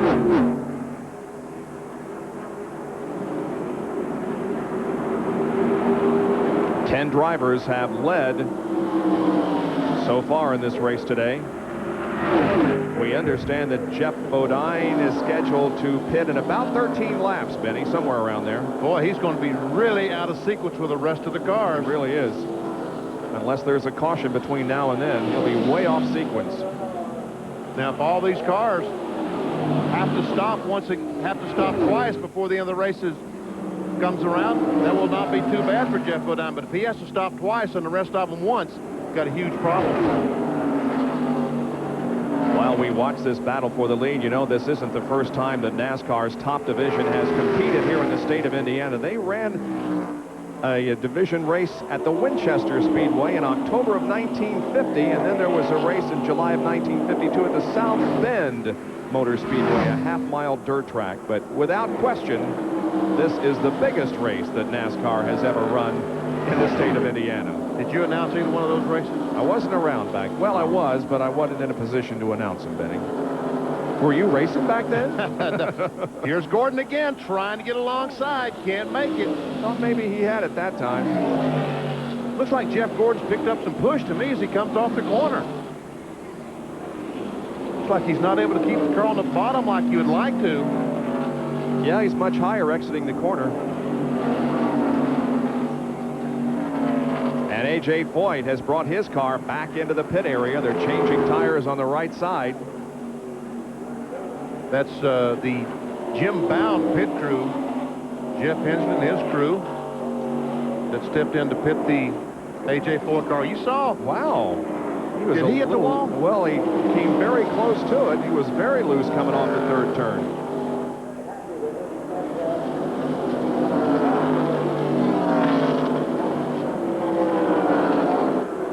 Jack Arute has a report on Jeff Gordon. Well, Benny Parsons, you haven't lost your touch. Indeed, Jeff Gordon has gotten a little bit of a push coming out of the corner. They had it earlier in the day, and the track came to them. It seems when the fuel load goes down, it tends to go away. So they're not really that concerned about it. It just makes it a lot tougher to go for the lead. Yeah, well, Jack, we can see as he comes off the corner how the car drifts up towards the wall. As he jerks it away from the wall, then he's losing the back end once in a while. Jeff Gordon has led 43 laps of this event, while Jeff Bodine continues to rack up the laps led. He now has been in front for 24 circuits. Oh, we have a crash. That's Mike Chase over against the wall, the black car, and looks like Dave Marcus, the yellow car, down in the grass. Looks like there's heavy damage to the front end of the car, driven by Mike Chase there against the wall in turn number 2. And Dave Marcus has sustained some heavy damage on the left front of his car also. Boy, there is heavy damage to that 50 car. Got that Tyson hood all warped up. He is the NASCAR Winston West points leader, and he had a guaranteed starting position before he ever came here. The Winston West Series got one provisional, and he got it. What a huge break this was for Jeff Bodine. I'll bet you he doesn't talk and pass pit road this time. But our concern right now is on the condition of Mike Chase and Dave Marcus after an accident in turn number 2. Elmo Langley has the pace car out there and the field in tow. Looks like that Dave is moving around in there. He's okay. Yes, we see him moving around. Let's see if we can see what happened. Looks like that Chase did make contact with the Dave Marcus car, and then Dave slid to the inside and Chase kept it against the wall. Pit road is closed for the moment, but since the pace car is out there, it will be open soon for scheduled pit stops. The safety crew has arrived at the Mike Chase car, and so we are under caution for the 4th time here in the inaugural Brickyard 400. Jeff Bodine leads Jeff Gordon, Ernie Irvin, Rusty Wallace, and Brett Bodine. ABC Sports coverage of the Brickyard 400, brought to you by Delco Electronics, boxes that are little, black, and smart. Chevrolet, one car company has won more races in the history of NASCAR, genuine Chevrolet. Pennzoil, the motor oil that you can rely on for performance, protection, and quality. And GM Service Parts Operations and their sales and service divisions, GM Goodwrench and AC Delco.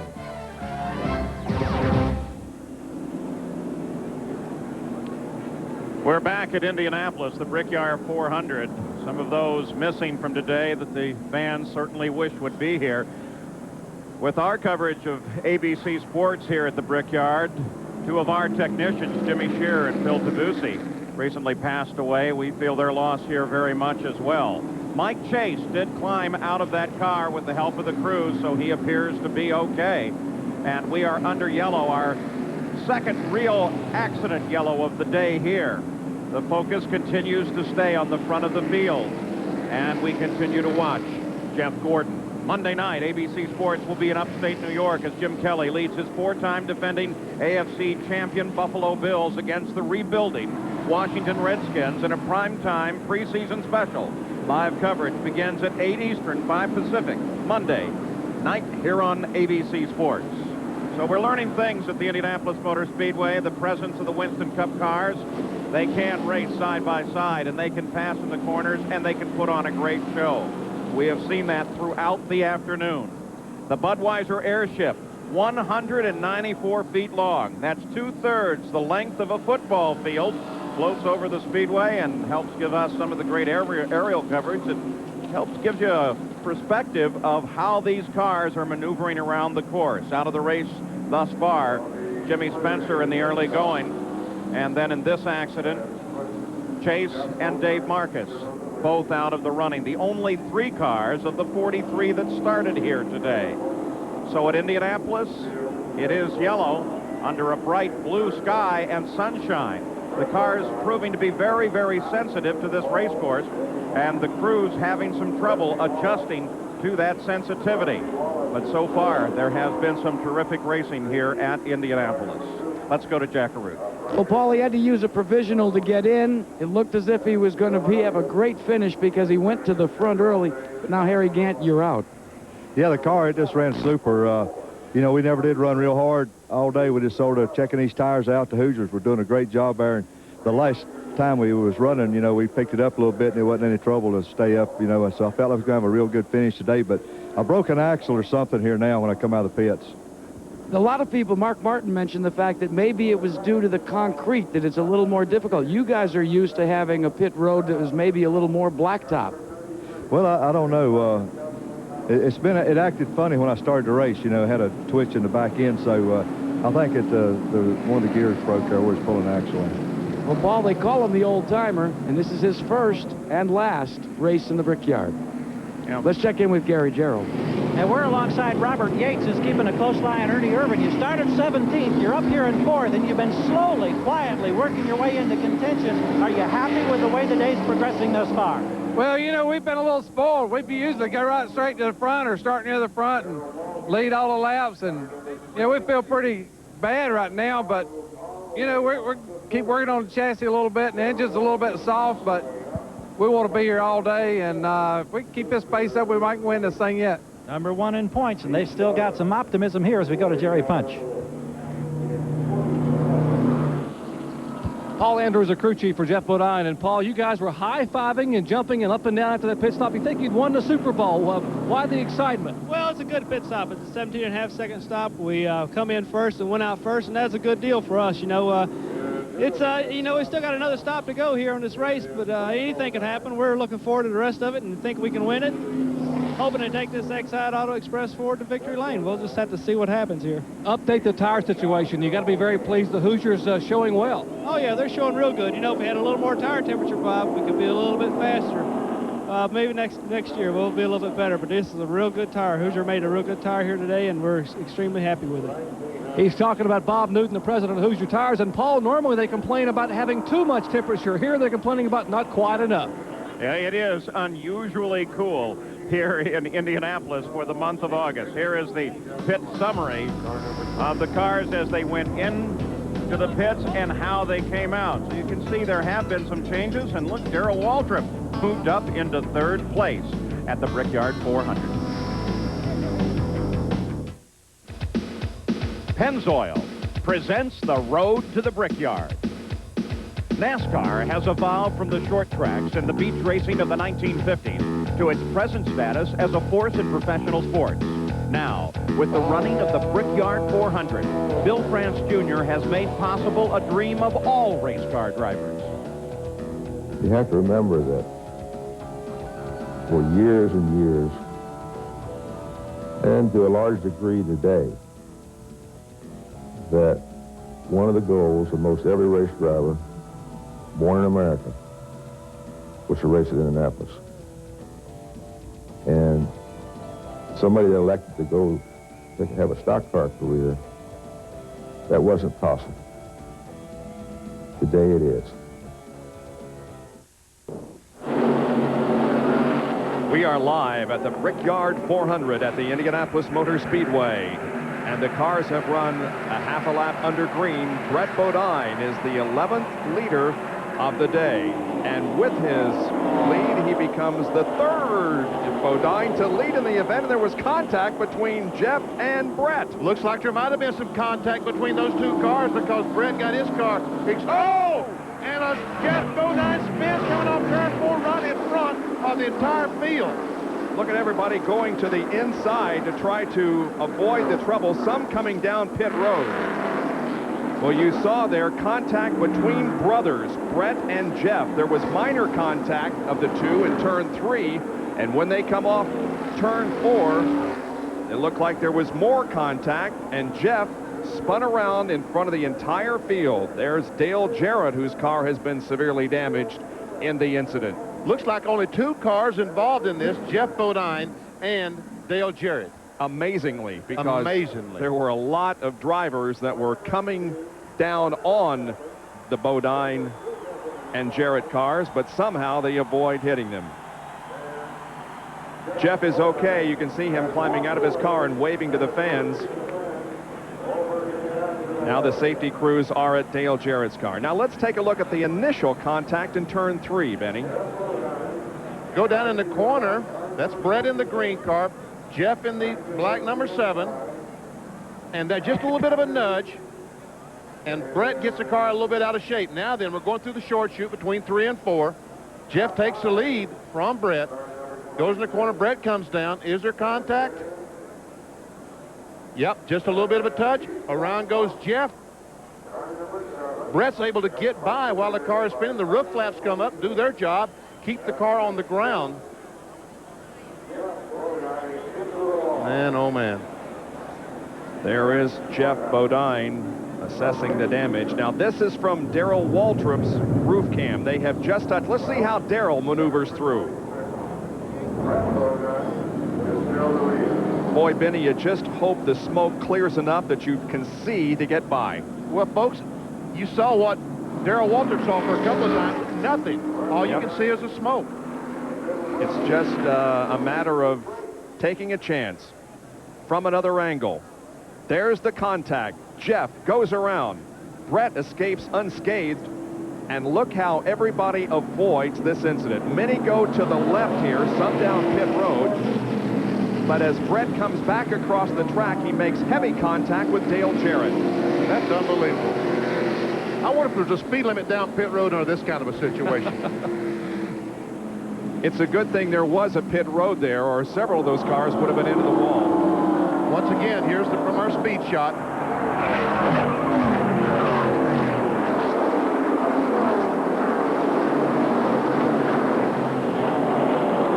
Real speed from Darrell Waltrip's roof cam.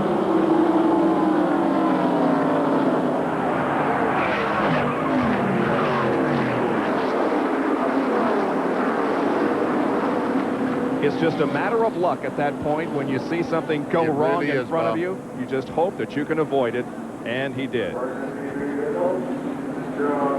So, an accident here has eliminated Jeff Bodine and Dale Jarrett, and we'll be back with more from the Brickyard 400 after this message and a word from our ABC stations.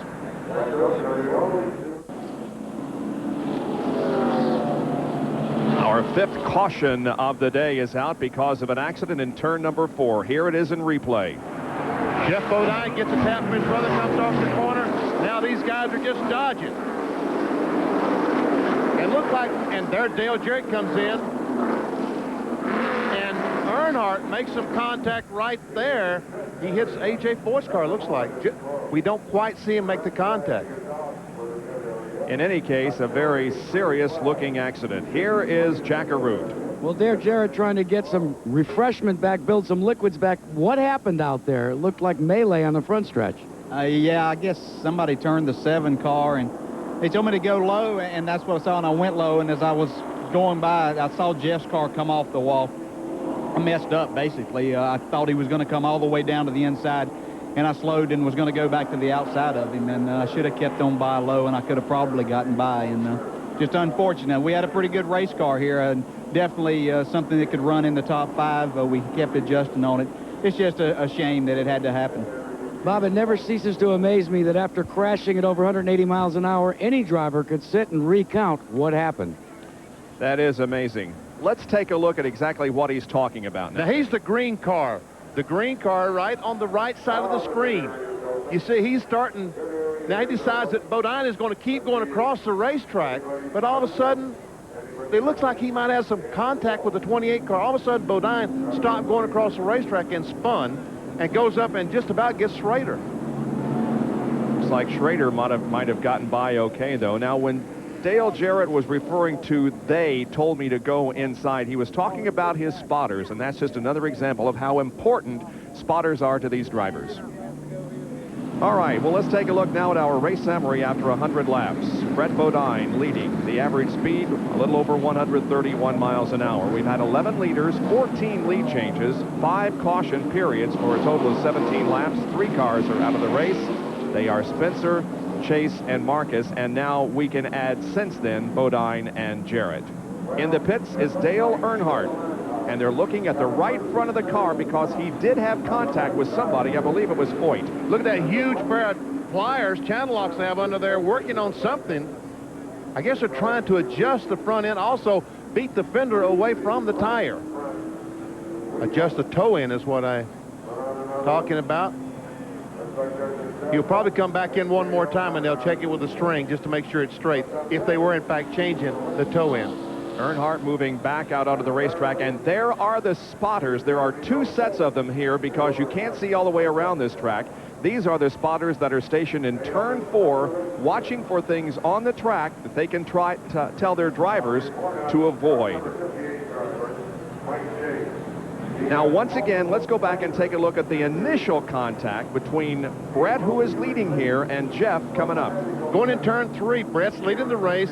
Jeff Bodine gets on the throttle just a little bit faster than Brett, a little bit of contact. Brett gets sideways, goes up the racetrack. Now, when they go in turn 4, he's going to go back and just touch the 7 car, which sends him into a spin.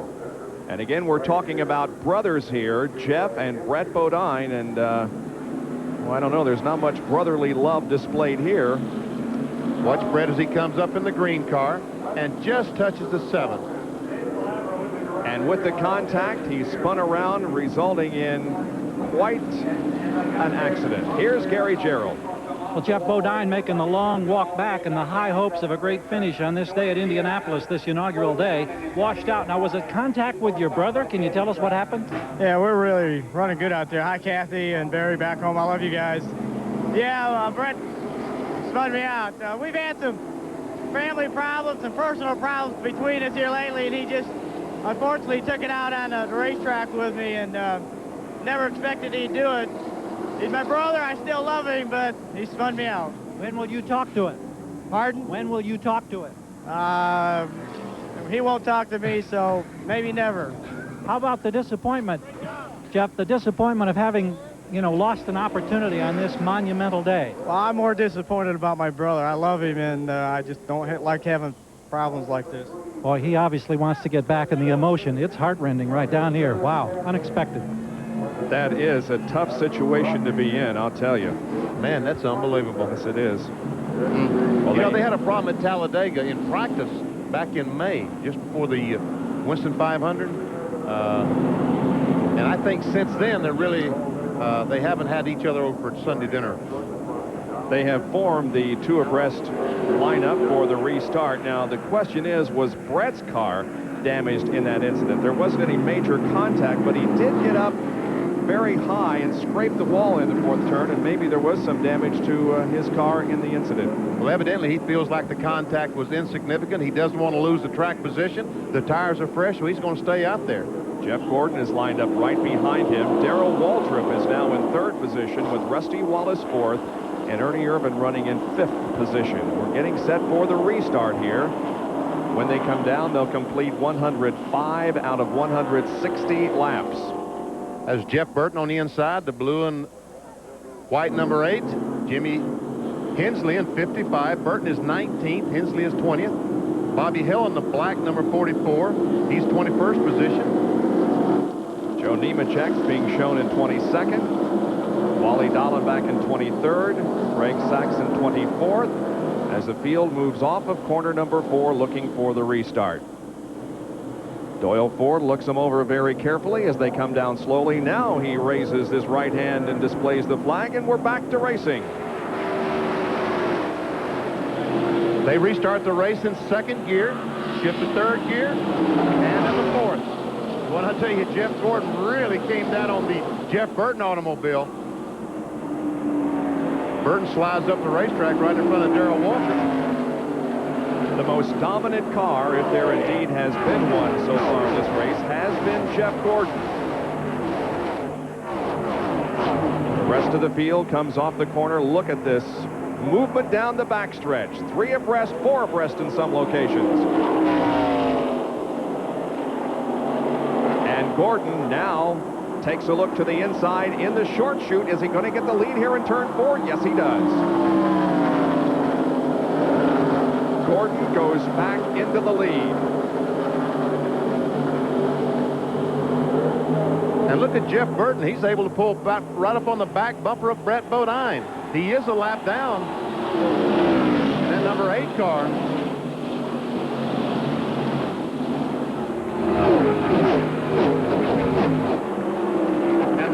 since Jeff Bodine has fallen out of the race, is there anyone that can race with Jeff Gordon? I think that's going to be the question for the remaining laps in this race. Here's Waltrip, Rusty Wallace, and Ernie Irvin.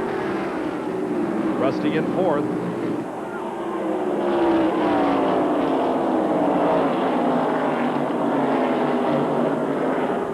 Darrell Waltrip, who has been so outspoken about how great it is to run here. Waltrip called this the holy land of auto racing. He said this will be the most remembered, most monumental, and most cherished race that he has ever been in. And I tell you what, Darrell Waltrip is running pretty well. There he is, a face camera watching Darrell as he goes in the corner. And like Elliott, he's just gradually turning the steering wheel. He's in the short chute, second corner. Looks like his car is pretty tight, Bob, because he's holding a lot of pressure to the left. Just out for a Saturday afternoon drive, running in third position. Now Ernie Irvin closes in on the back of Rusty Wallace's car. Here's a running order after 107 laps. Look for your favorite driver to see how he's doing in the inaugural Brickyard 400.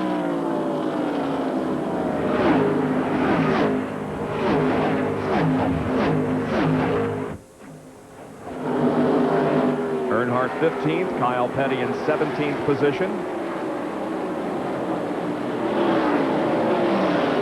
There are 18 cars on the lead lap.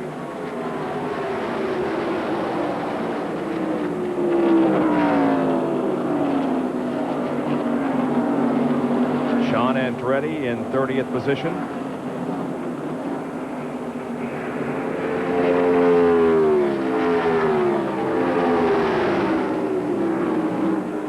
See Dave Marcus and Mike Chase, who crashed. They're out of the race. Jimmy Spencer, who crashed early. And here goes the race for third. Rusty's on the inside. Old DW takes that third spot away. Now there goes Irvin, takes fourth. So Waltrip loses a couple of positions here in one corner as he's passed by both Wallace and Irvin. And now to the outside, that's Ward Burton in car number 31. He is not on the lead lap. He's 5 laps down in 34th position. Here comes Sterling Marlin. Bill Elliott has been able to get by. That is fourth position. Sterling Marlin takes a look to the inside, trying to take a spot away. That would be the 6th spot. Marlin looks to the inside off the second corner, but for the moment, Waltrip holds him off. Now Darrell will go to the low side. Still hangs on to the position.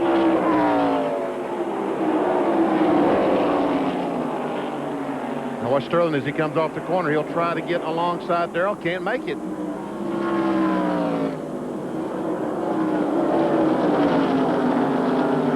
I believe he's got a good run on him now, BP. Yes, it looks like it.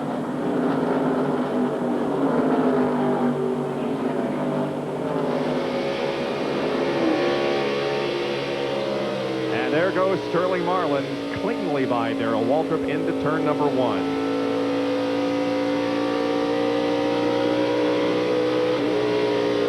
Darrell backs off, touches the brake lightly. Now back on the throttle as he goes by the sweeps over in turn 2.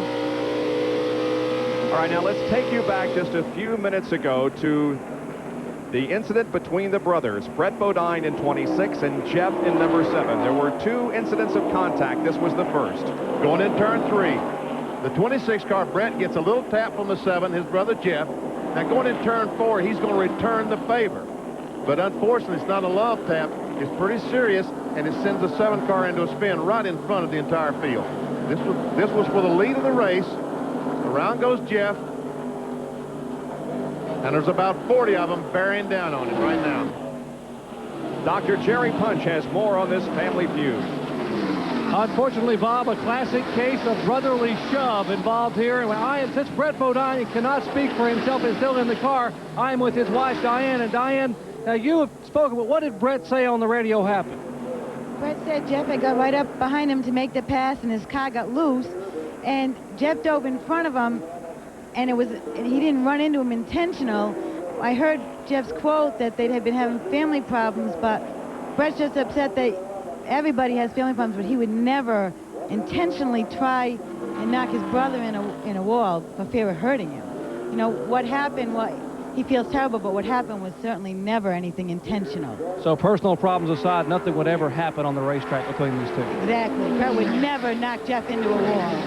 I mean, you know, as bad as I feel for the both of them, if Brett wins the race, he wants to beat Jeff on a racetrack, not off a racetrack. That's Diane Bodine, Brett Bodine's wife, trying to comment for her husband on behalf of what occurred up in turns 3 and 4. Brett Bodine continuing to hang on to second. We do have a new third-place competitor. That is Ernie Irvin, who has gotten around Rusty Wallace. And Robert Yates said they've been working on the car. They've been adjusting the car. It looks like they've got it just a little bit better than when they started. 48 laps are remaining out of 160.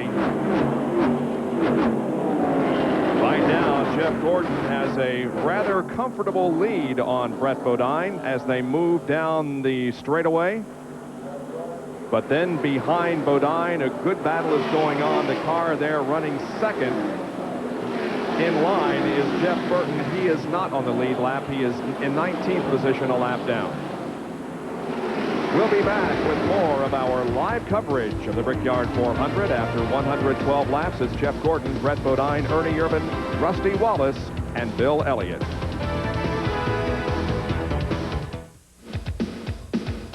Delco Electronics presents the Road to the Brickyard. The first stock car to set an official time at the Speedway was driven by H.B. Bailey in Thursday's qualifying. The historic moment gave him the pole for a time and $5,000 for being the first to qualify. Dale Earnhardt upped the speed ante and took the pole for a while, but then Rick Mast got the top speed of the day to lock as the first pole sitter in the Brickyard 400.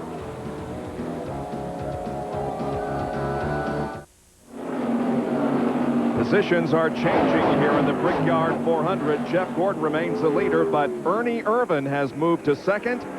Rusty Wallace has moved to third, putting Brett Bodine back to fourth. Jeff Gordon the leader. There is Ernie Irvin running in second spot. Rusty Wallace in third. Brett Bodine in fourth position. And running fifth is Bill Elliott. So the cars are going through the fourth corner. And we can see what kind of lead that Jeff Gordon has, about half this front straightaway. As Ernie Irvin gets to the start-finish line, Gordon goes down in turn 1.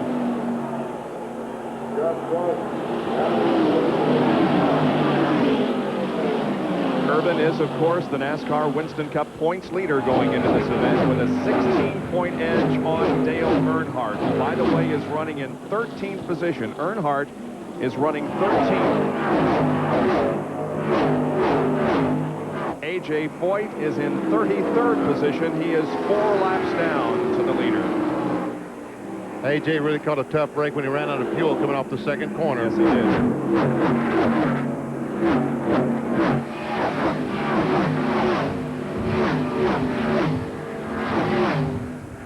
Might also update the pole sitter Rick Mast, who has also fallen a lap down. He is in 26th position.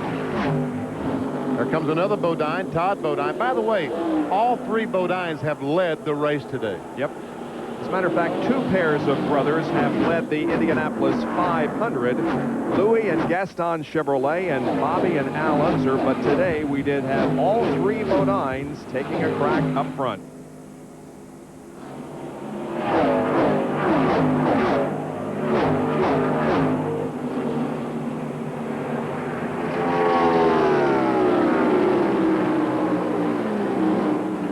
Ernie Irvin now is... He's pulling away from Rusty just a little bit. Looks like he might be just a tick faster. He's right now behind Jeff Gordon. Ernie Irvin is 4.21 seconds.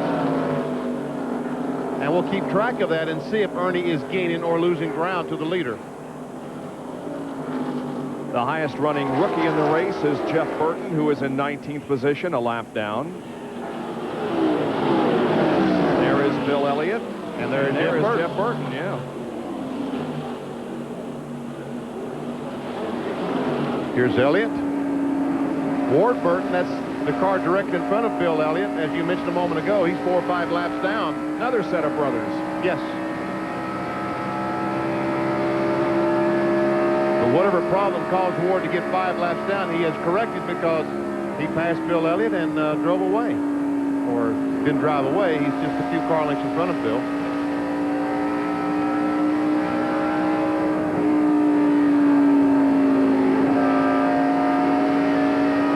Hitting the accelerator right at about the apex of the turn. And all the way down the front straightaway, hard on the throttle. Until right here he backs off, applies the brakes to slow the car down. Right down on the rumble strips. We've completed 120 laps, 300 miles, just 100 miles left to go. Jeff Gordon from Pittsboro, Indiana, is the leader at this point. And here's our host, Paul Page. Well, get those game cards ready now. It's time for the Budweiser Pace Car Sweepstakes.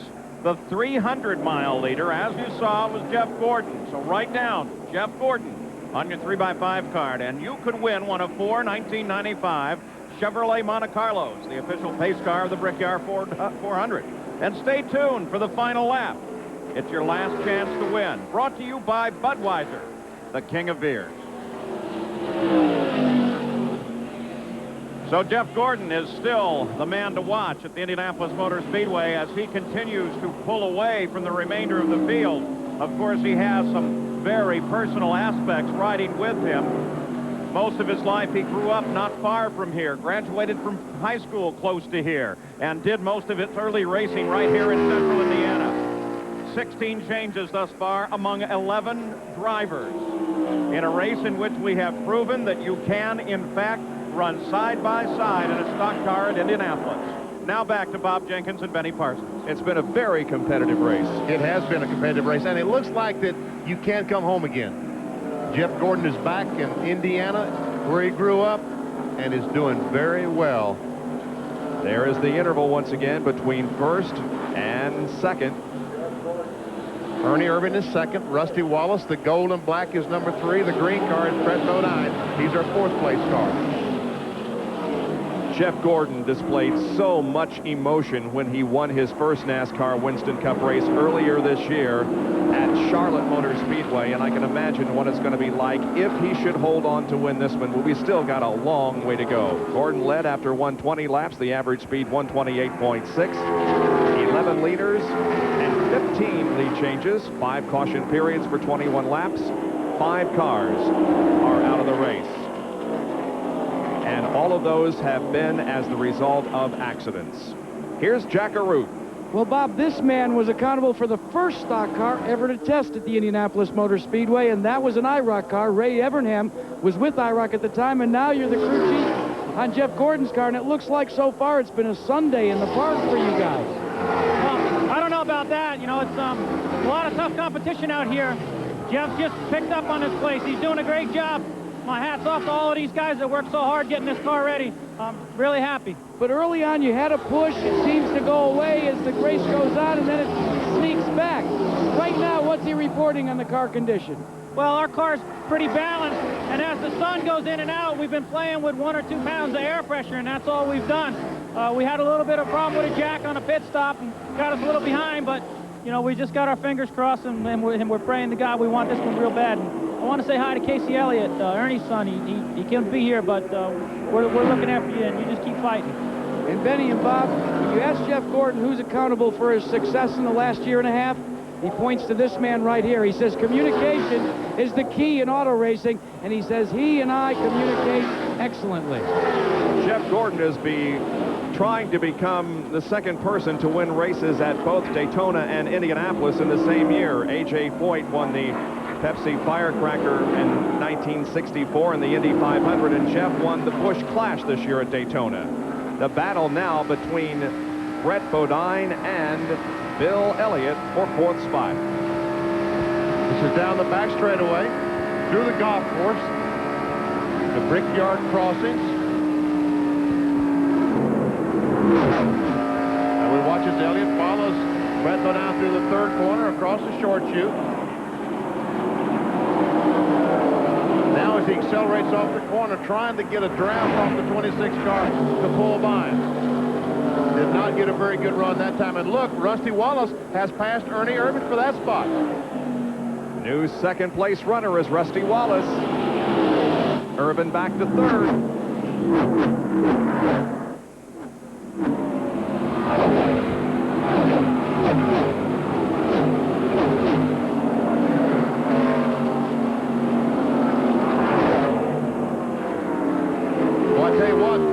And Rusty Wallace looks like it's one car. They're so close down the straightaway. They have a good draft going. Elliott gets by Brett Bodine, takes over that 4th spot.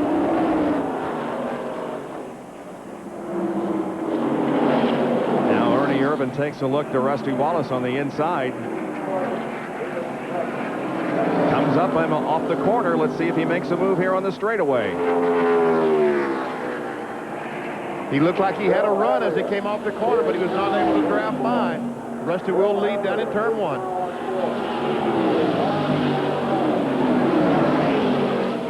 As a result of a big disappointment at Talladega a few weeks ago, Rusty Wallace has fallen to 4th in the point standings, 289 behind the leader, Ernie Irvin.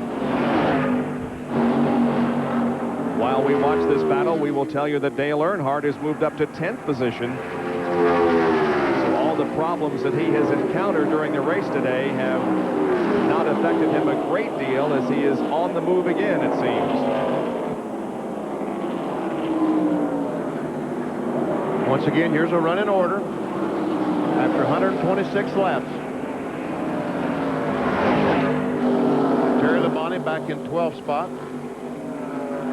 Kenny Schrader having a good run. He's in 8th. Michael Waltrip 15th. Lake Speed is in 16th position after taking a provisional to get in. There you see that 18 cars are on the lead lap.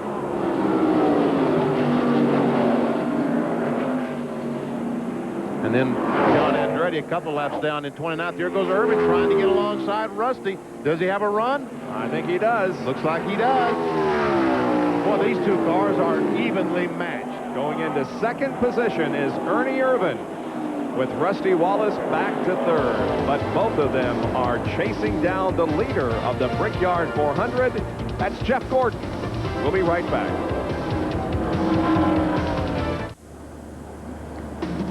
I'm Mark Jones reporting from St. Petersburg, Russia. We'll return to the Brickyard 400 in just a moment. Coming up next, a special edition of ABC's Wide World of Sports from the Goodwill Games. We'll have the ladies figure skating final featuring Michelle Kwan of the United States and Surya Bunali of France. We'll bring you up to date on the U.S. women's basketball team and their march to the gold medal game and talk with team member Cheryl Swoops. Also, we'll continue bringing you the spirit and flavor of St. Petersburg that have made these games so unique. That's next. Now back to Indianapolis. Back live with ABC's coverage of the inaugural Brickyard 400 at the Indianapolis Motor Speedway, and the caution comes out again. Another accident, this one involving Jeff Brabham and another car. Did you see who it was, Benny? Jimmy Hensley. Hensley was able to drive away from the accident. He was down to the inside. Brabham's car came in the middle of the racetrack, as you can see. Came to a stop, and there's Hensley. We see some damage to the left front of that car as the fender is rubbing the tire. That's where all the smoke is coming from. Hensley the left rear is flat. He was running in 27th position, and Brabham was 30th. Let's see. Looks like that Brabham got into the wall, and then as he came down to the inside, he hit Hensley. Yeah, the 02 car, the green car right behind Brabham, was Derek Cope.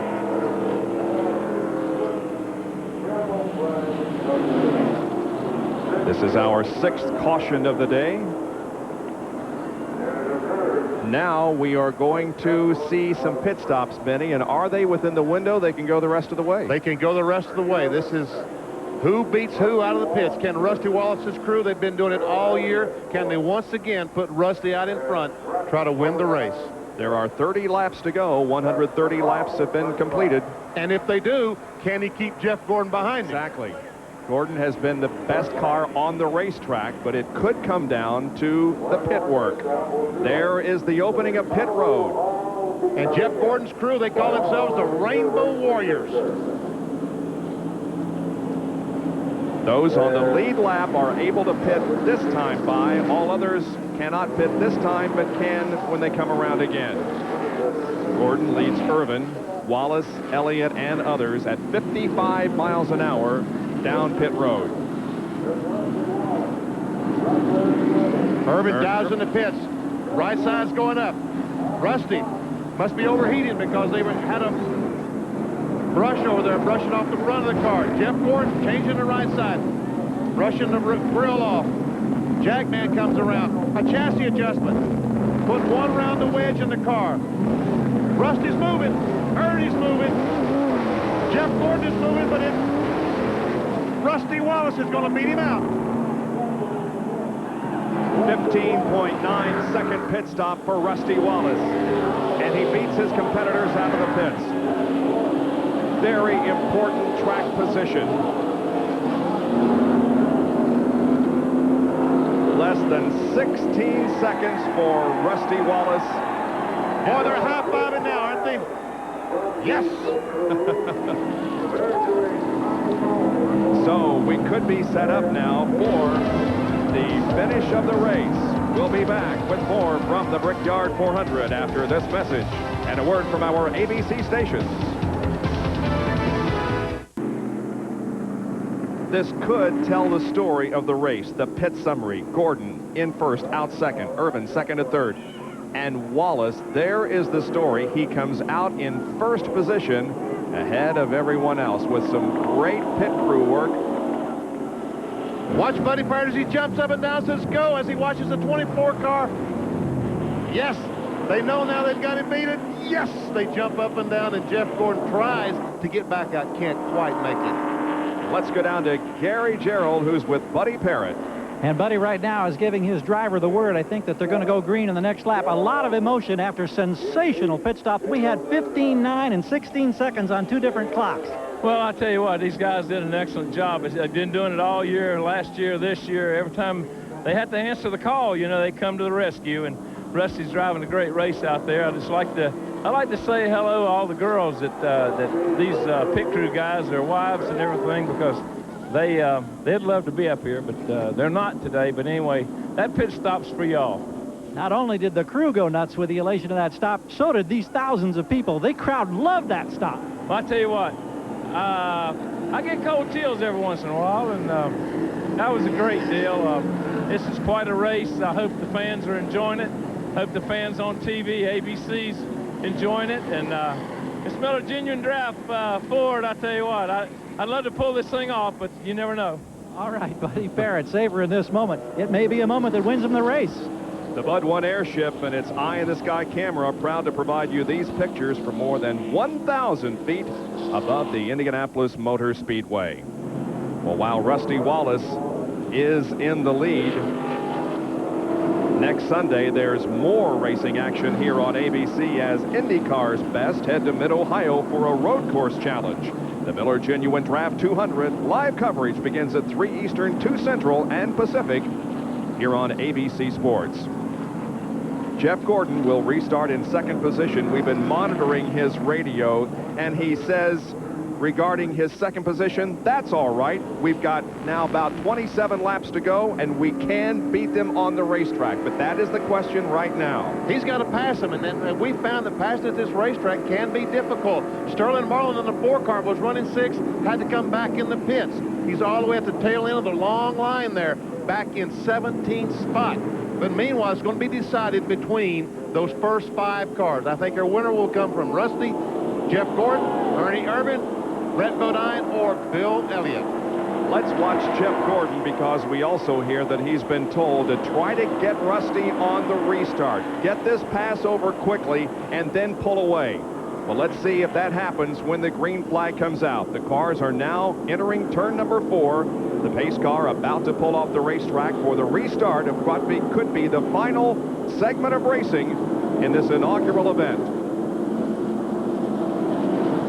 They come slowly off of corner number 4. Wallace at the head of the line. Gordon is second. Then Ernie Irvin. Then Brett Bodine and Bill Elliott. There we see Rusty accelerate. He's on the throttle. Now he moves down to the inside, trying to protect that inside from Jeff Gordon. Jeff is not going to be able to get the advantage on the restart. Here they come into the first turn, and Rusty's got the lead.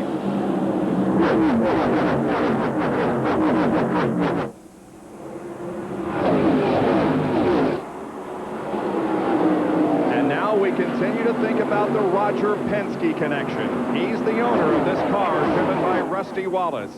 He won the Indianapolis 500 this year. He has won it 9 previous times, but Gordon makes a move to the inside in the backstretch. Does he have the lead in 3? Yes, he does. Now then, Rusty and Ernie Irvin almost made contact as they came off that second corner. Here's Rusty trying to get back on the inside, and he is back on the inside, Bob. Jeff has got to give him room. They're going to come through turn number 4, side by side and onto the straightaway. Some great racing, and again they touch as they come down the straightaway. It's Wallace to the inside, and Jeff Gordon to the outside, and Ernie Irvin is a factor too. Now, Jeff can't get back to the inside because Ernie is there. Jeff Gordon's going to try to pass him on the outside, Bob.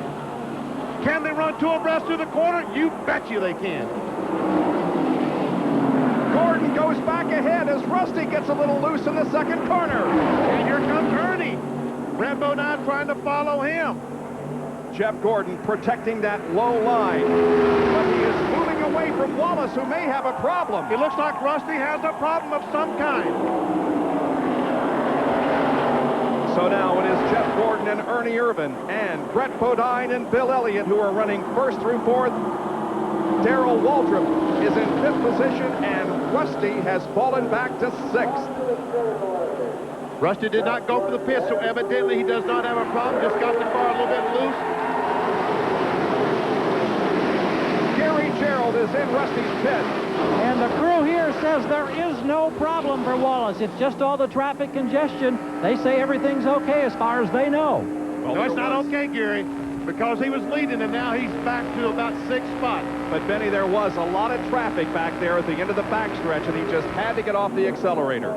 Now he perhaps is making his way back to the front as he goes to the inside of Greg Sachs. And look who's right behind him, Mark Martin, but then Dale Earnhardt is back there. Mark Martin, of course, is several laps down, 20 laps down as a matter of fact. He spent several laps in the pit repairing a faulty clutch. But there is Dale Earnhardt in 11th position.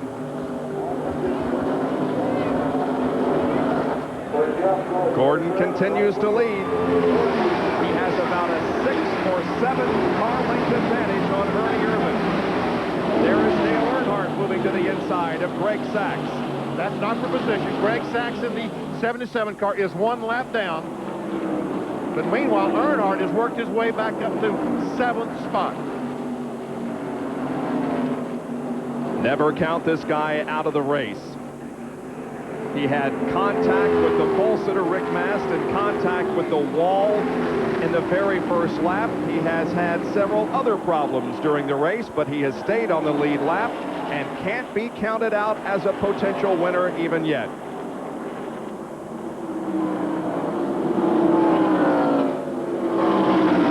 There we see the rundown. Jeff Gordon, Ernie, Brett Bodine, Bill Elliott, and Darrell Waldrop in 5th spot. There's DW right in front of Rusty Wallace.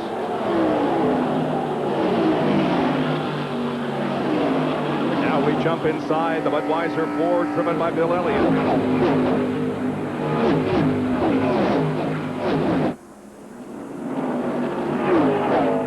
I think on the long runs, if Elliott could get by Brett Bodine, he might have a shot because I think his car is really good on long runs, 15, 20 lap runs. Boy, we saw some tremendous racing there for a while. Things have settled down now. We've still got over 20 laps to go with Jeff Gordon, the leader. Back in a moment.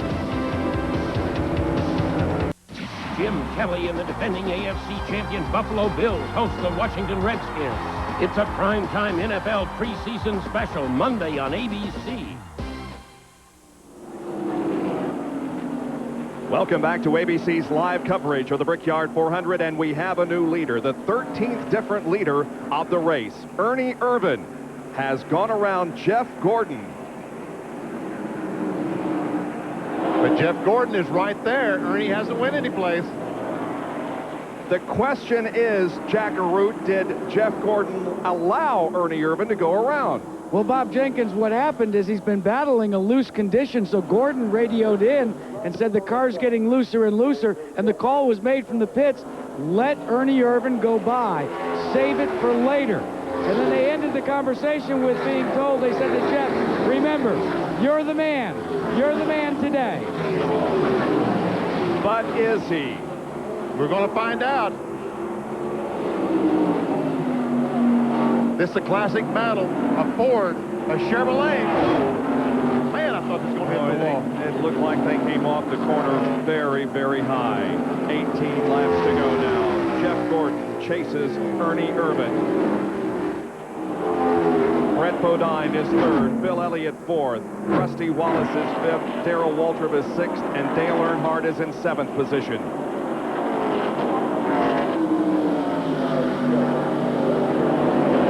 Like Jeff Gordon almost grazed that wall coming off that corner with 18 laps to go. And remember what happened 18 laps to go? Emerson Fittipaldi hit the wall with just 18 laps to go, allowing Al Unser Jr. to win the 500, the Indianapolis 500. Now Ernie's getting a little loose. See that wiggle in the back of the car? Yep. Gordon took a look to the inside as they came down the straightaway. Let's see what his strategy is as they come out of 2 and head down the long track stretch. He's tucked right on the back bumper of Ernie Irvan.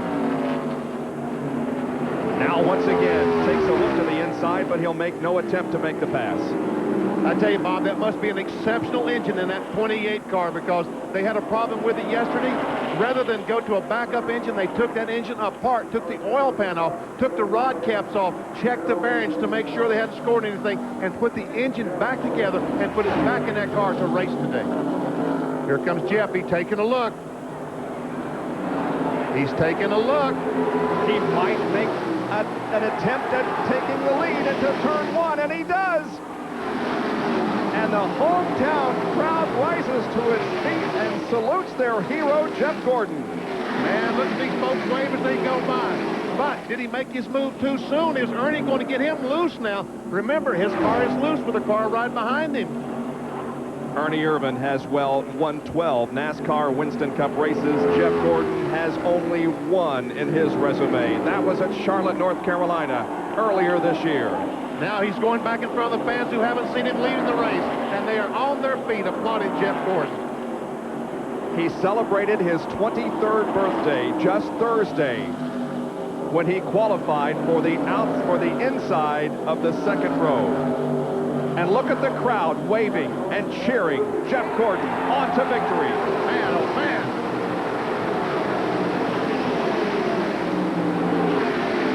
There are 15 trips around the 2.5-mile oval at Indianapolis left in this inaugural Brickyard 400. Now, if Jeff Gordon can just stay that far in front of Ernie Irvan, he'll be okay, because Ernie is not close enough right now to really loosen his car up in the corners. But if Ernie pulls back up on the deck lid, he might get Jeff loose again. As they separate just a bit, let us inform you that Mike Chase is being transported to Methodist Hospital for neck x-rays. He has some contusions, but the injuries are not believed to be serious to Mike Chase. And he did walk from his race car to the ambulance. Jimmy Spencer, of course, was also taken down to Methodist for x-rays after an accident early on in the event. Gordon continues to lead, and Benny, it appears as if he is stretching it out a little bit. Looks like it. Maybe a half a car length more than the last time.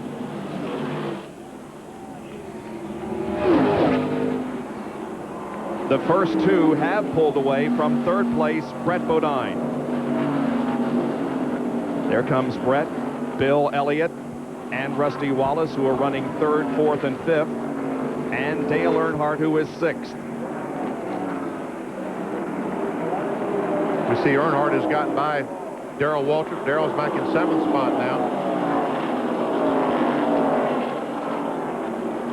Ernie's not letting him get totally away, Bob. Look, he's closed back up. What's that, 2 car lengths?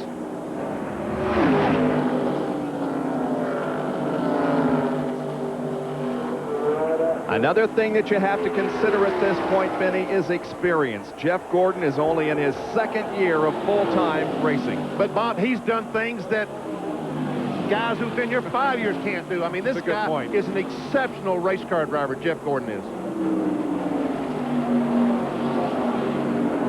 And a nice guy on top of that.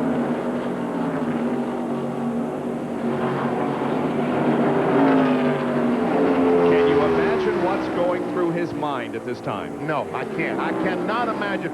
As excited as this young man was at Charlotte when he won that Coca-Cola 600, can you imagine how excited he will be if he can just pull this thing off in front of his hometown folks?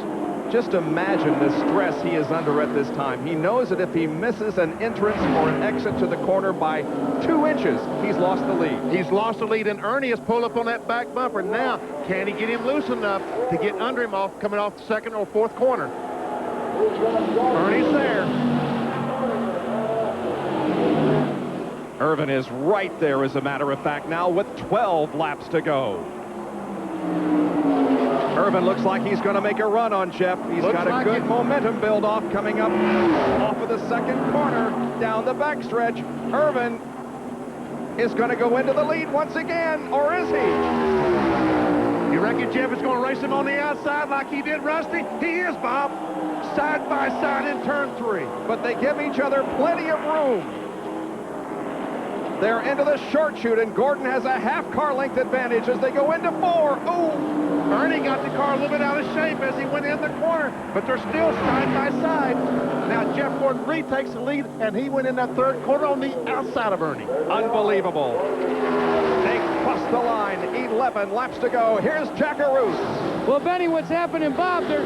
Jeff Gordon is radioing in that he's got a problem. The problem is, as you said, every time that Ernie Irvin gets up to the rear decklet, he gets extremely loose. He was pleading those last 2 laps that he had to let him go by. And that looks like what might be happening right now. A replay of the last lap. Once again, Irvin moves to the inside and challenges Jeff down the backstretch. Jeff just will not let go, Bob. He will not let go. He says, I'm going to win this race, but this time he does.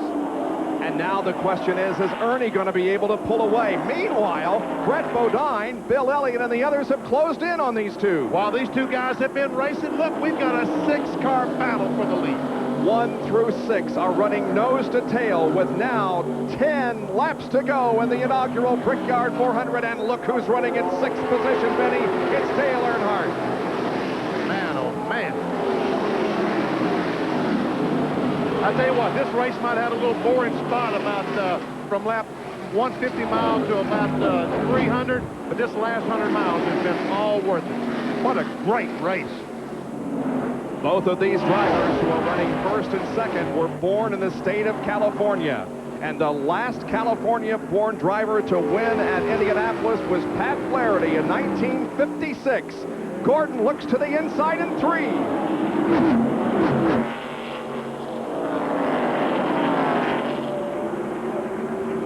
Jeff can run as long as he doesn't have somebody right behind him. But these cars, when they pull up right behind that limiter, they're getting him loose. Or they're using all that racetrack when they come off 2 and 4, right up against that outside retaining wall. And Ray Evernham has told Jeff Gordon to stay on Ernie's tail and get him loose.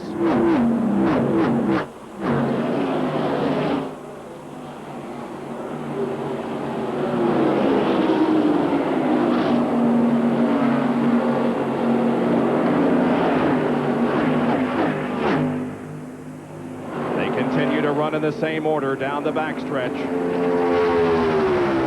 Just a couple of feet separating Irvin from Gordon.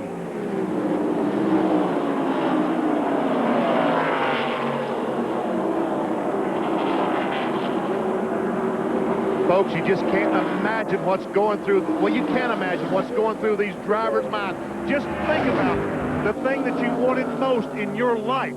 And that's exactly what they're thinking right now. Jackaroot has more from Jeff's pit. Benny, here's what's going to happen. And Bob, the team down here on pit side is going to make the call when they want Jeff Gordon to try and attempt the pass. They want him to stay right where he is for right now. And they say, we'll call you when we want you to go to the front. Exactly, Jack. They don't want him to get in front too soon because Ernie will get him loose again, as he did a moment ago. With 2 or 3 laps to go, Jeff Gordon will try to make his move. Well, there has never been a pass on the last lap to win an Indianapolis 500. The latest pass occurred in 1989 on lap 198 when Emerson Fittipaldi and Al Unser Jr. battled. Why do you reckon these people pay these good money for these seats but don't sit down, Bob? I don't think they've been sitting for most of the day. It's been a tremendous race. And we still have no idea who is going to win. Will it be Ernie Irvan or Jeff Gordon, or one of the four that trail them?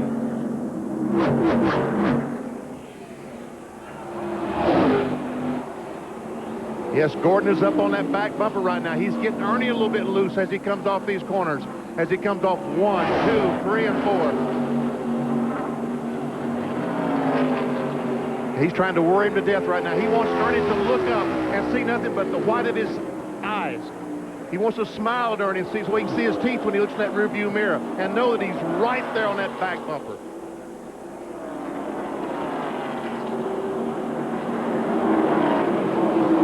When they come down and cross the line, we'll have 6 laps to go. Gary Gerald has a situation regarding Ernie Irvan.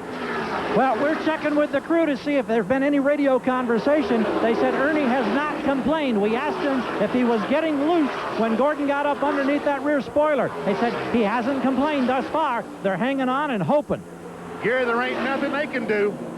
I mean, if he ain't got it right now, they ain't going to fix it. If his car is not good enough to hold him back, there's nothing Robert, Larry, and Reynolds can do. Gordon content to stay right on the rear spoiler of Ernie Irvan for the moment, but the laps are winding down. Just a little more than 5 laps left to go. There, Robert Yates, the owner of the 28 car. He watches as his driver comes down and leads another lap. It's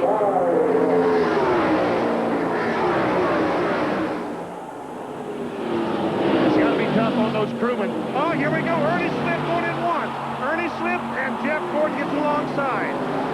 That wasn't on orders from the crew. That was because Ernie missed the entrance to turn 1, and Jeff saw it and immediately went for the hole. And something's wrong with Ernie. Something has happened to the 28 car, Bob. Irvan slows down and is going to lose second position. A tire. He's got a tire going down. Irvan drops off the pace, and now Brett Bodine goes into second. Ernie Irvan heads for the warm-up lane, and Jeff Gordon has the lead. The right front tire went flat on the 28 car. Here's Gary Gerald. Yeah, the crew just sagged visibly on the wall. Right front tire, you hit it right on the head. And oh, in the last 5 laps, they had 4.5 to go, Bob. A tough break for Ernie Irvan, the NASCAR Winston Cup points leader. But again, listen to this crowd in Indiana as they cheer their boy, Jeff Gordon.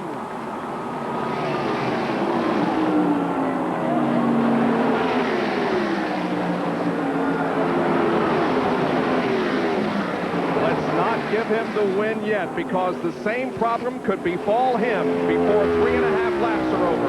And Ernie Irvan has made it to his pit to get that flat tire fixed. But Jeff Gordon, there is the tire that has possibly cost Ernie Irvan a victory here in Indianapolis. And he's going to go a lap down. He's going to go a lap down to the leaders as he comes down pit road. Here they come. Jeff Gordon, Brett Bodine, Bill Elliott, Rusty Wallace, and Dale Earnhardt in that order. And then comes Darrell Waltrip. Kenny Schrader, Michael Waltrip. There we see Ernie as he exits the pits as Jeff Gordon goes by. 157 laps have been completed. There are 2.5 to go. Here comes Ernie Irvan out of the warm-up lane with the group of cars that he was running with earlier, but he does not have a chance of winning now.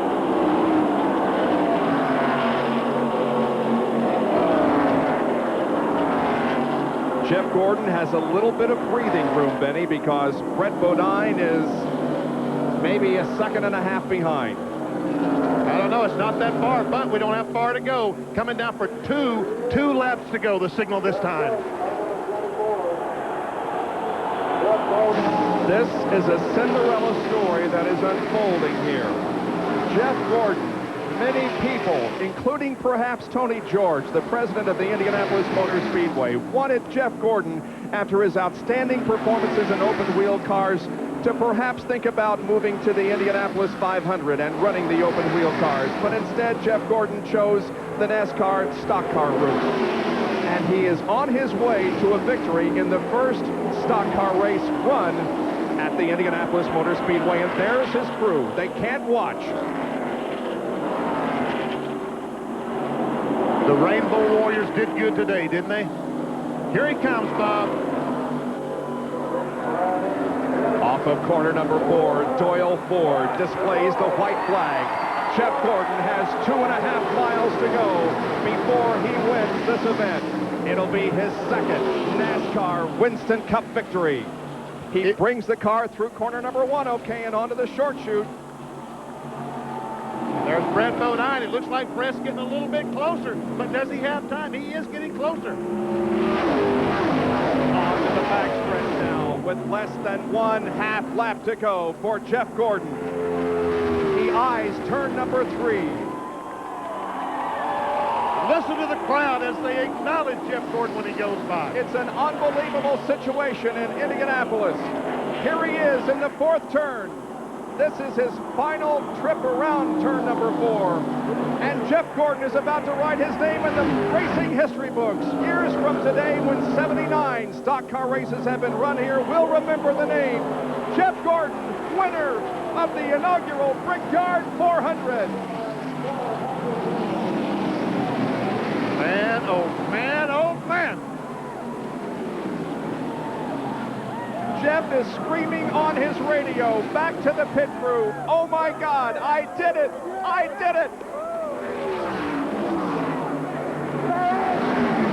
Yes! Benny, we thought we saw emotion from this kid in Charlotte. I think it'll be at least duplicated here in just a few moments. I'm about to cry. It is an unbelievable story that has happened here at Indianapolis today. Jeff Gordon has won the Brickyard 400, and we'll be back to talk with him in just a moment.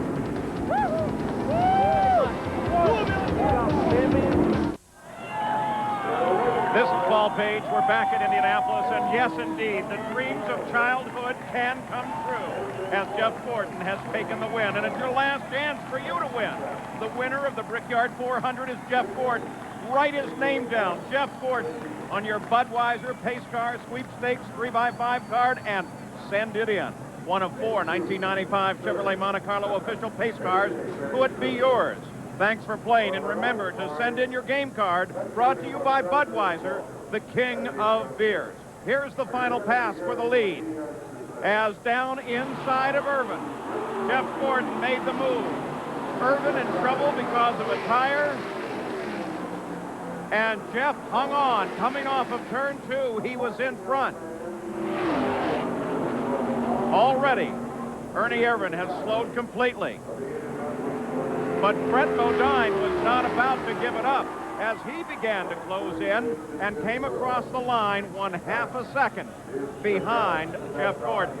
So history has been made once again at Indianapolis, a whole new line of history.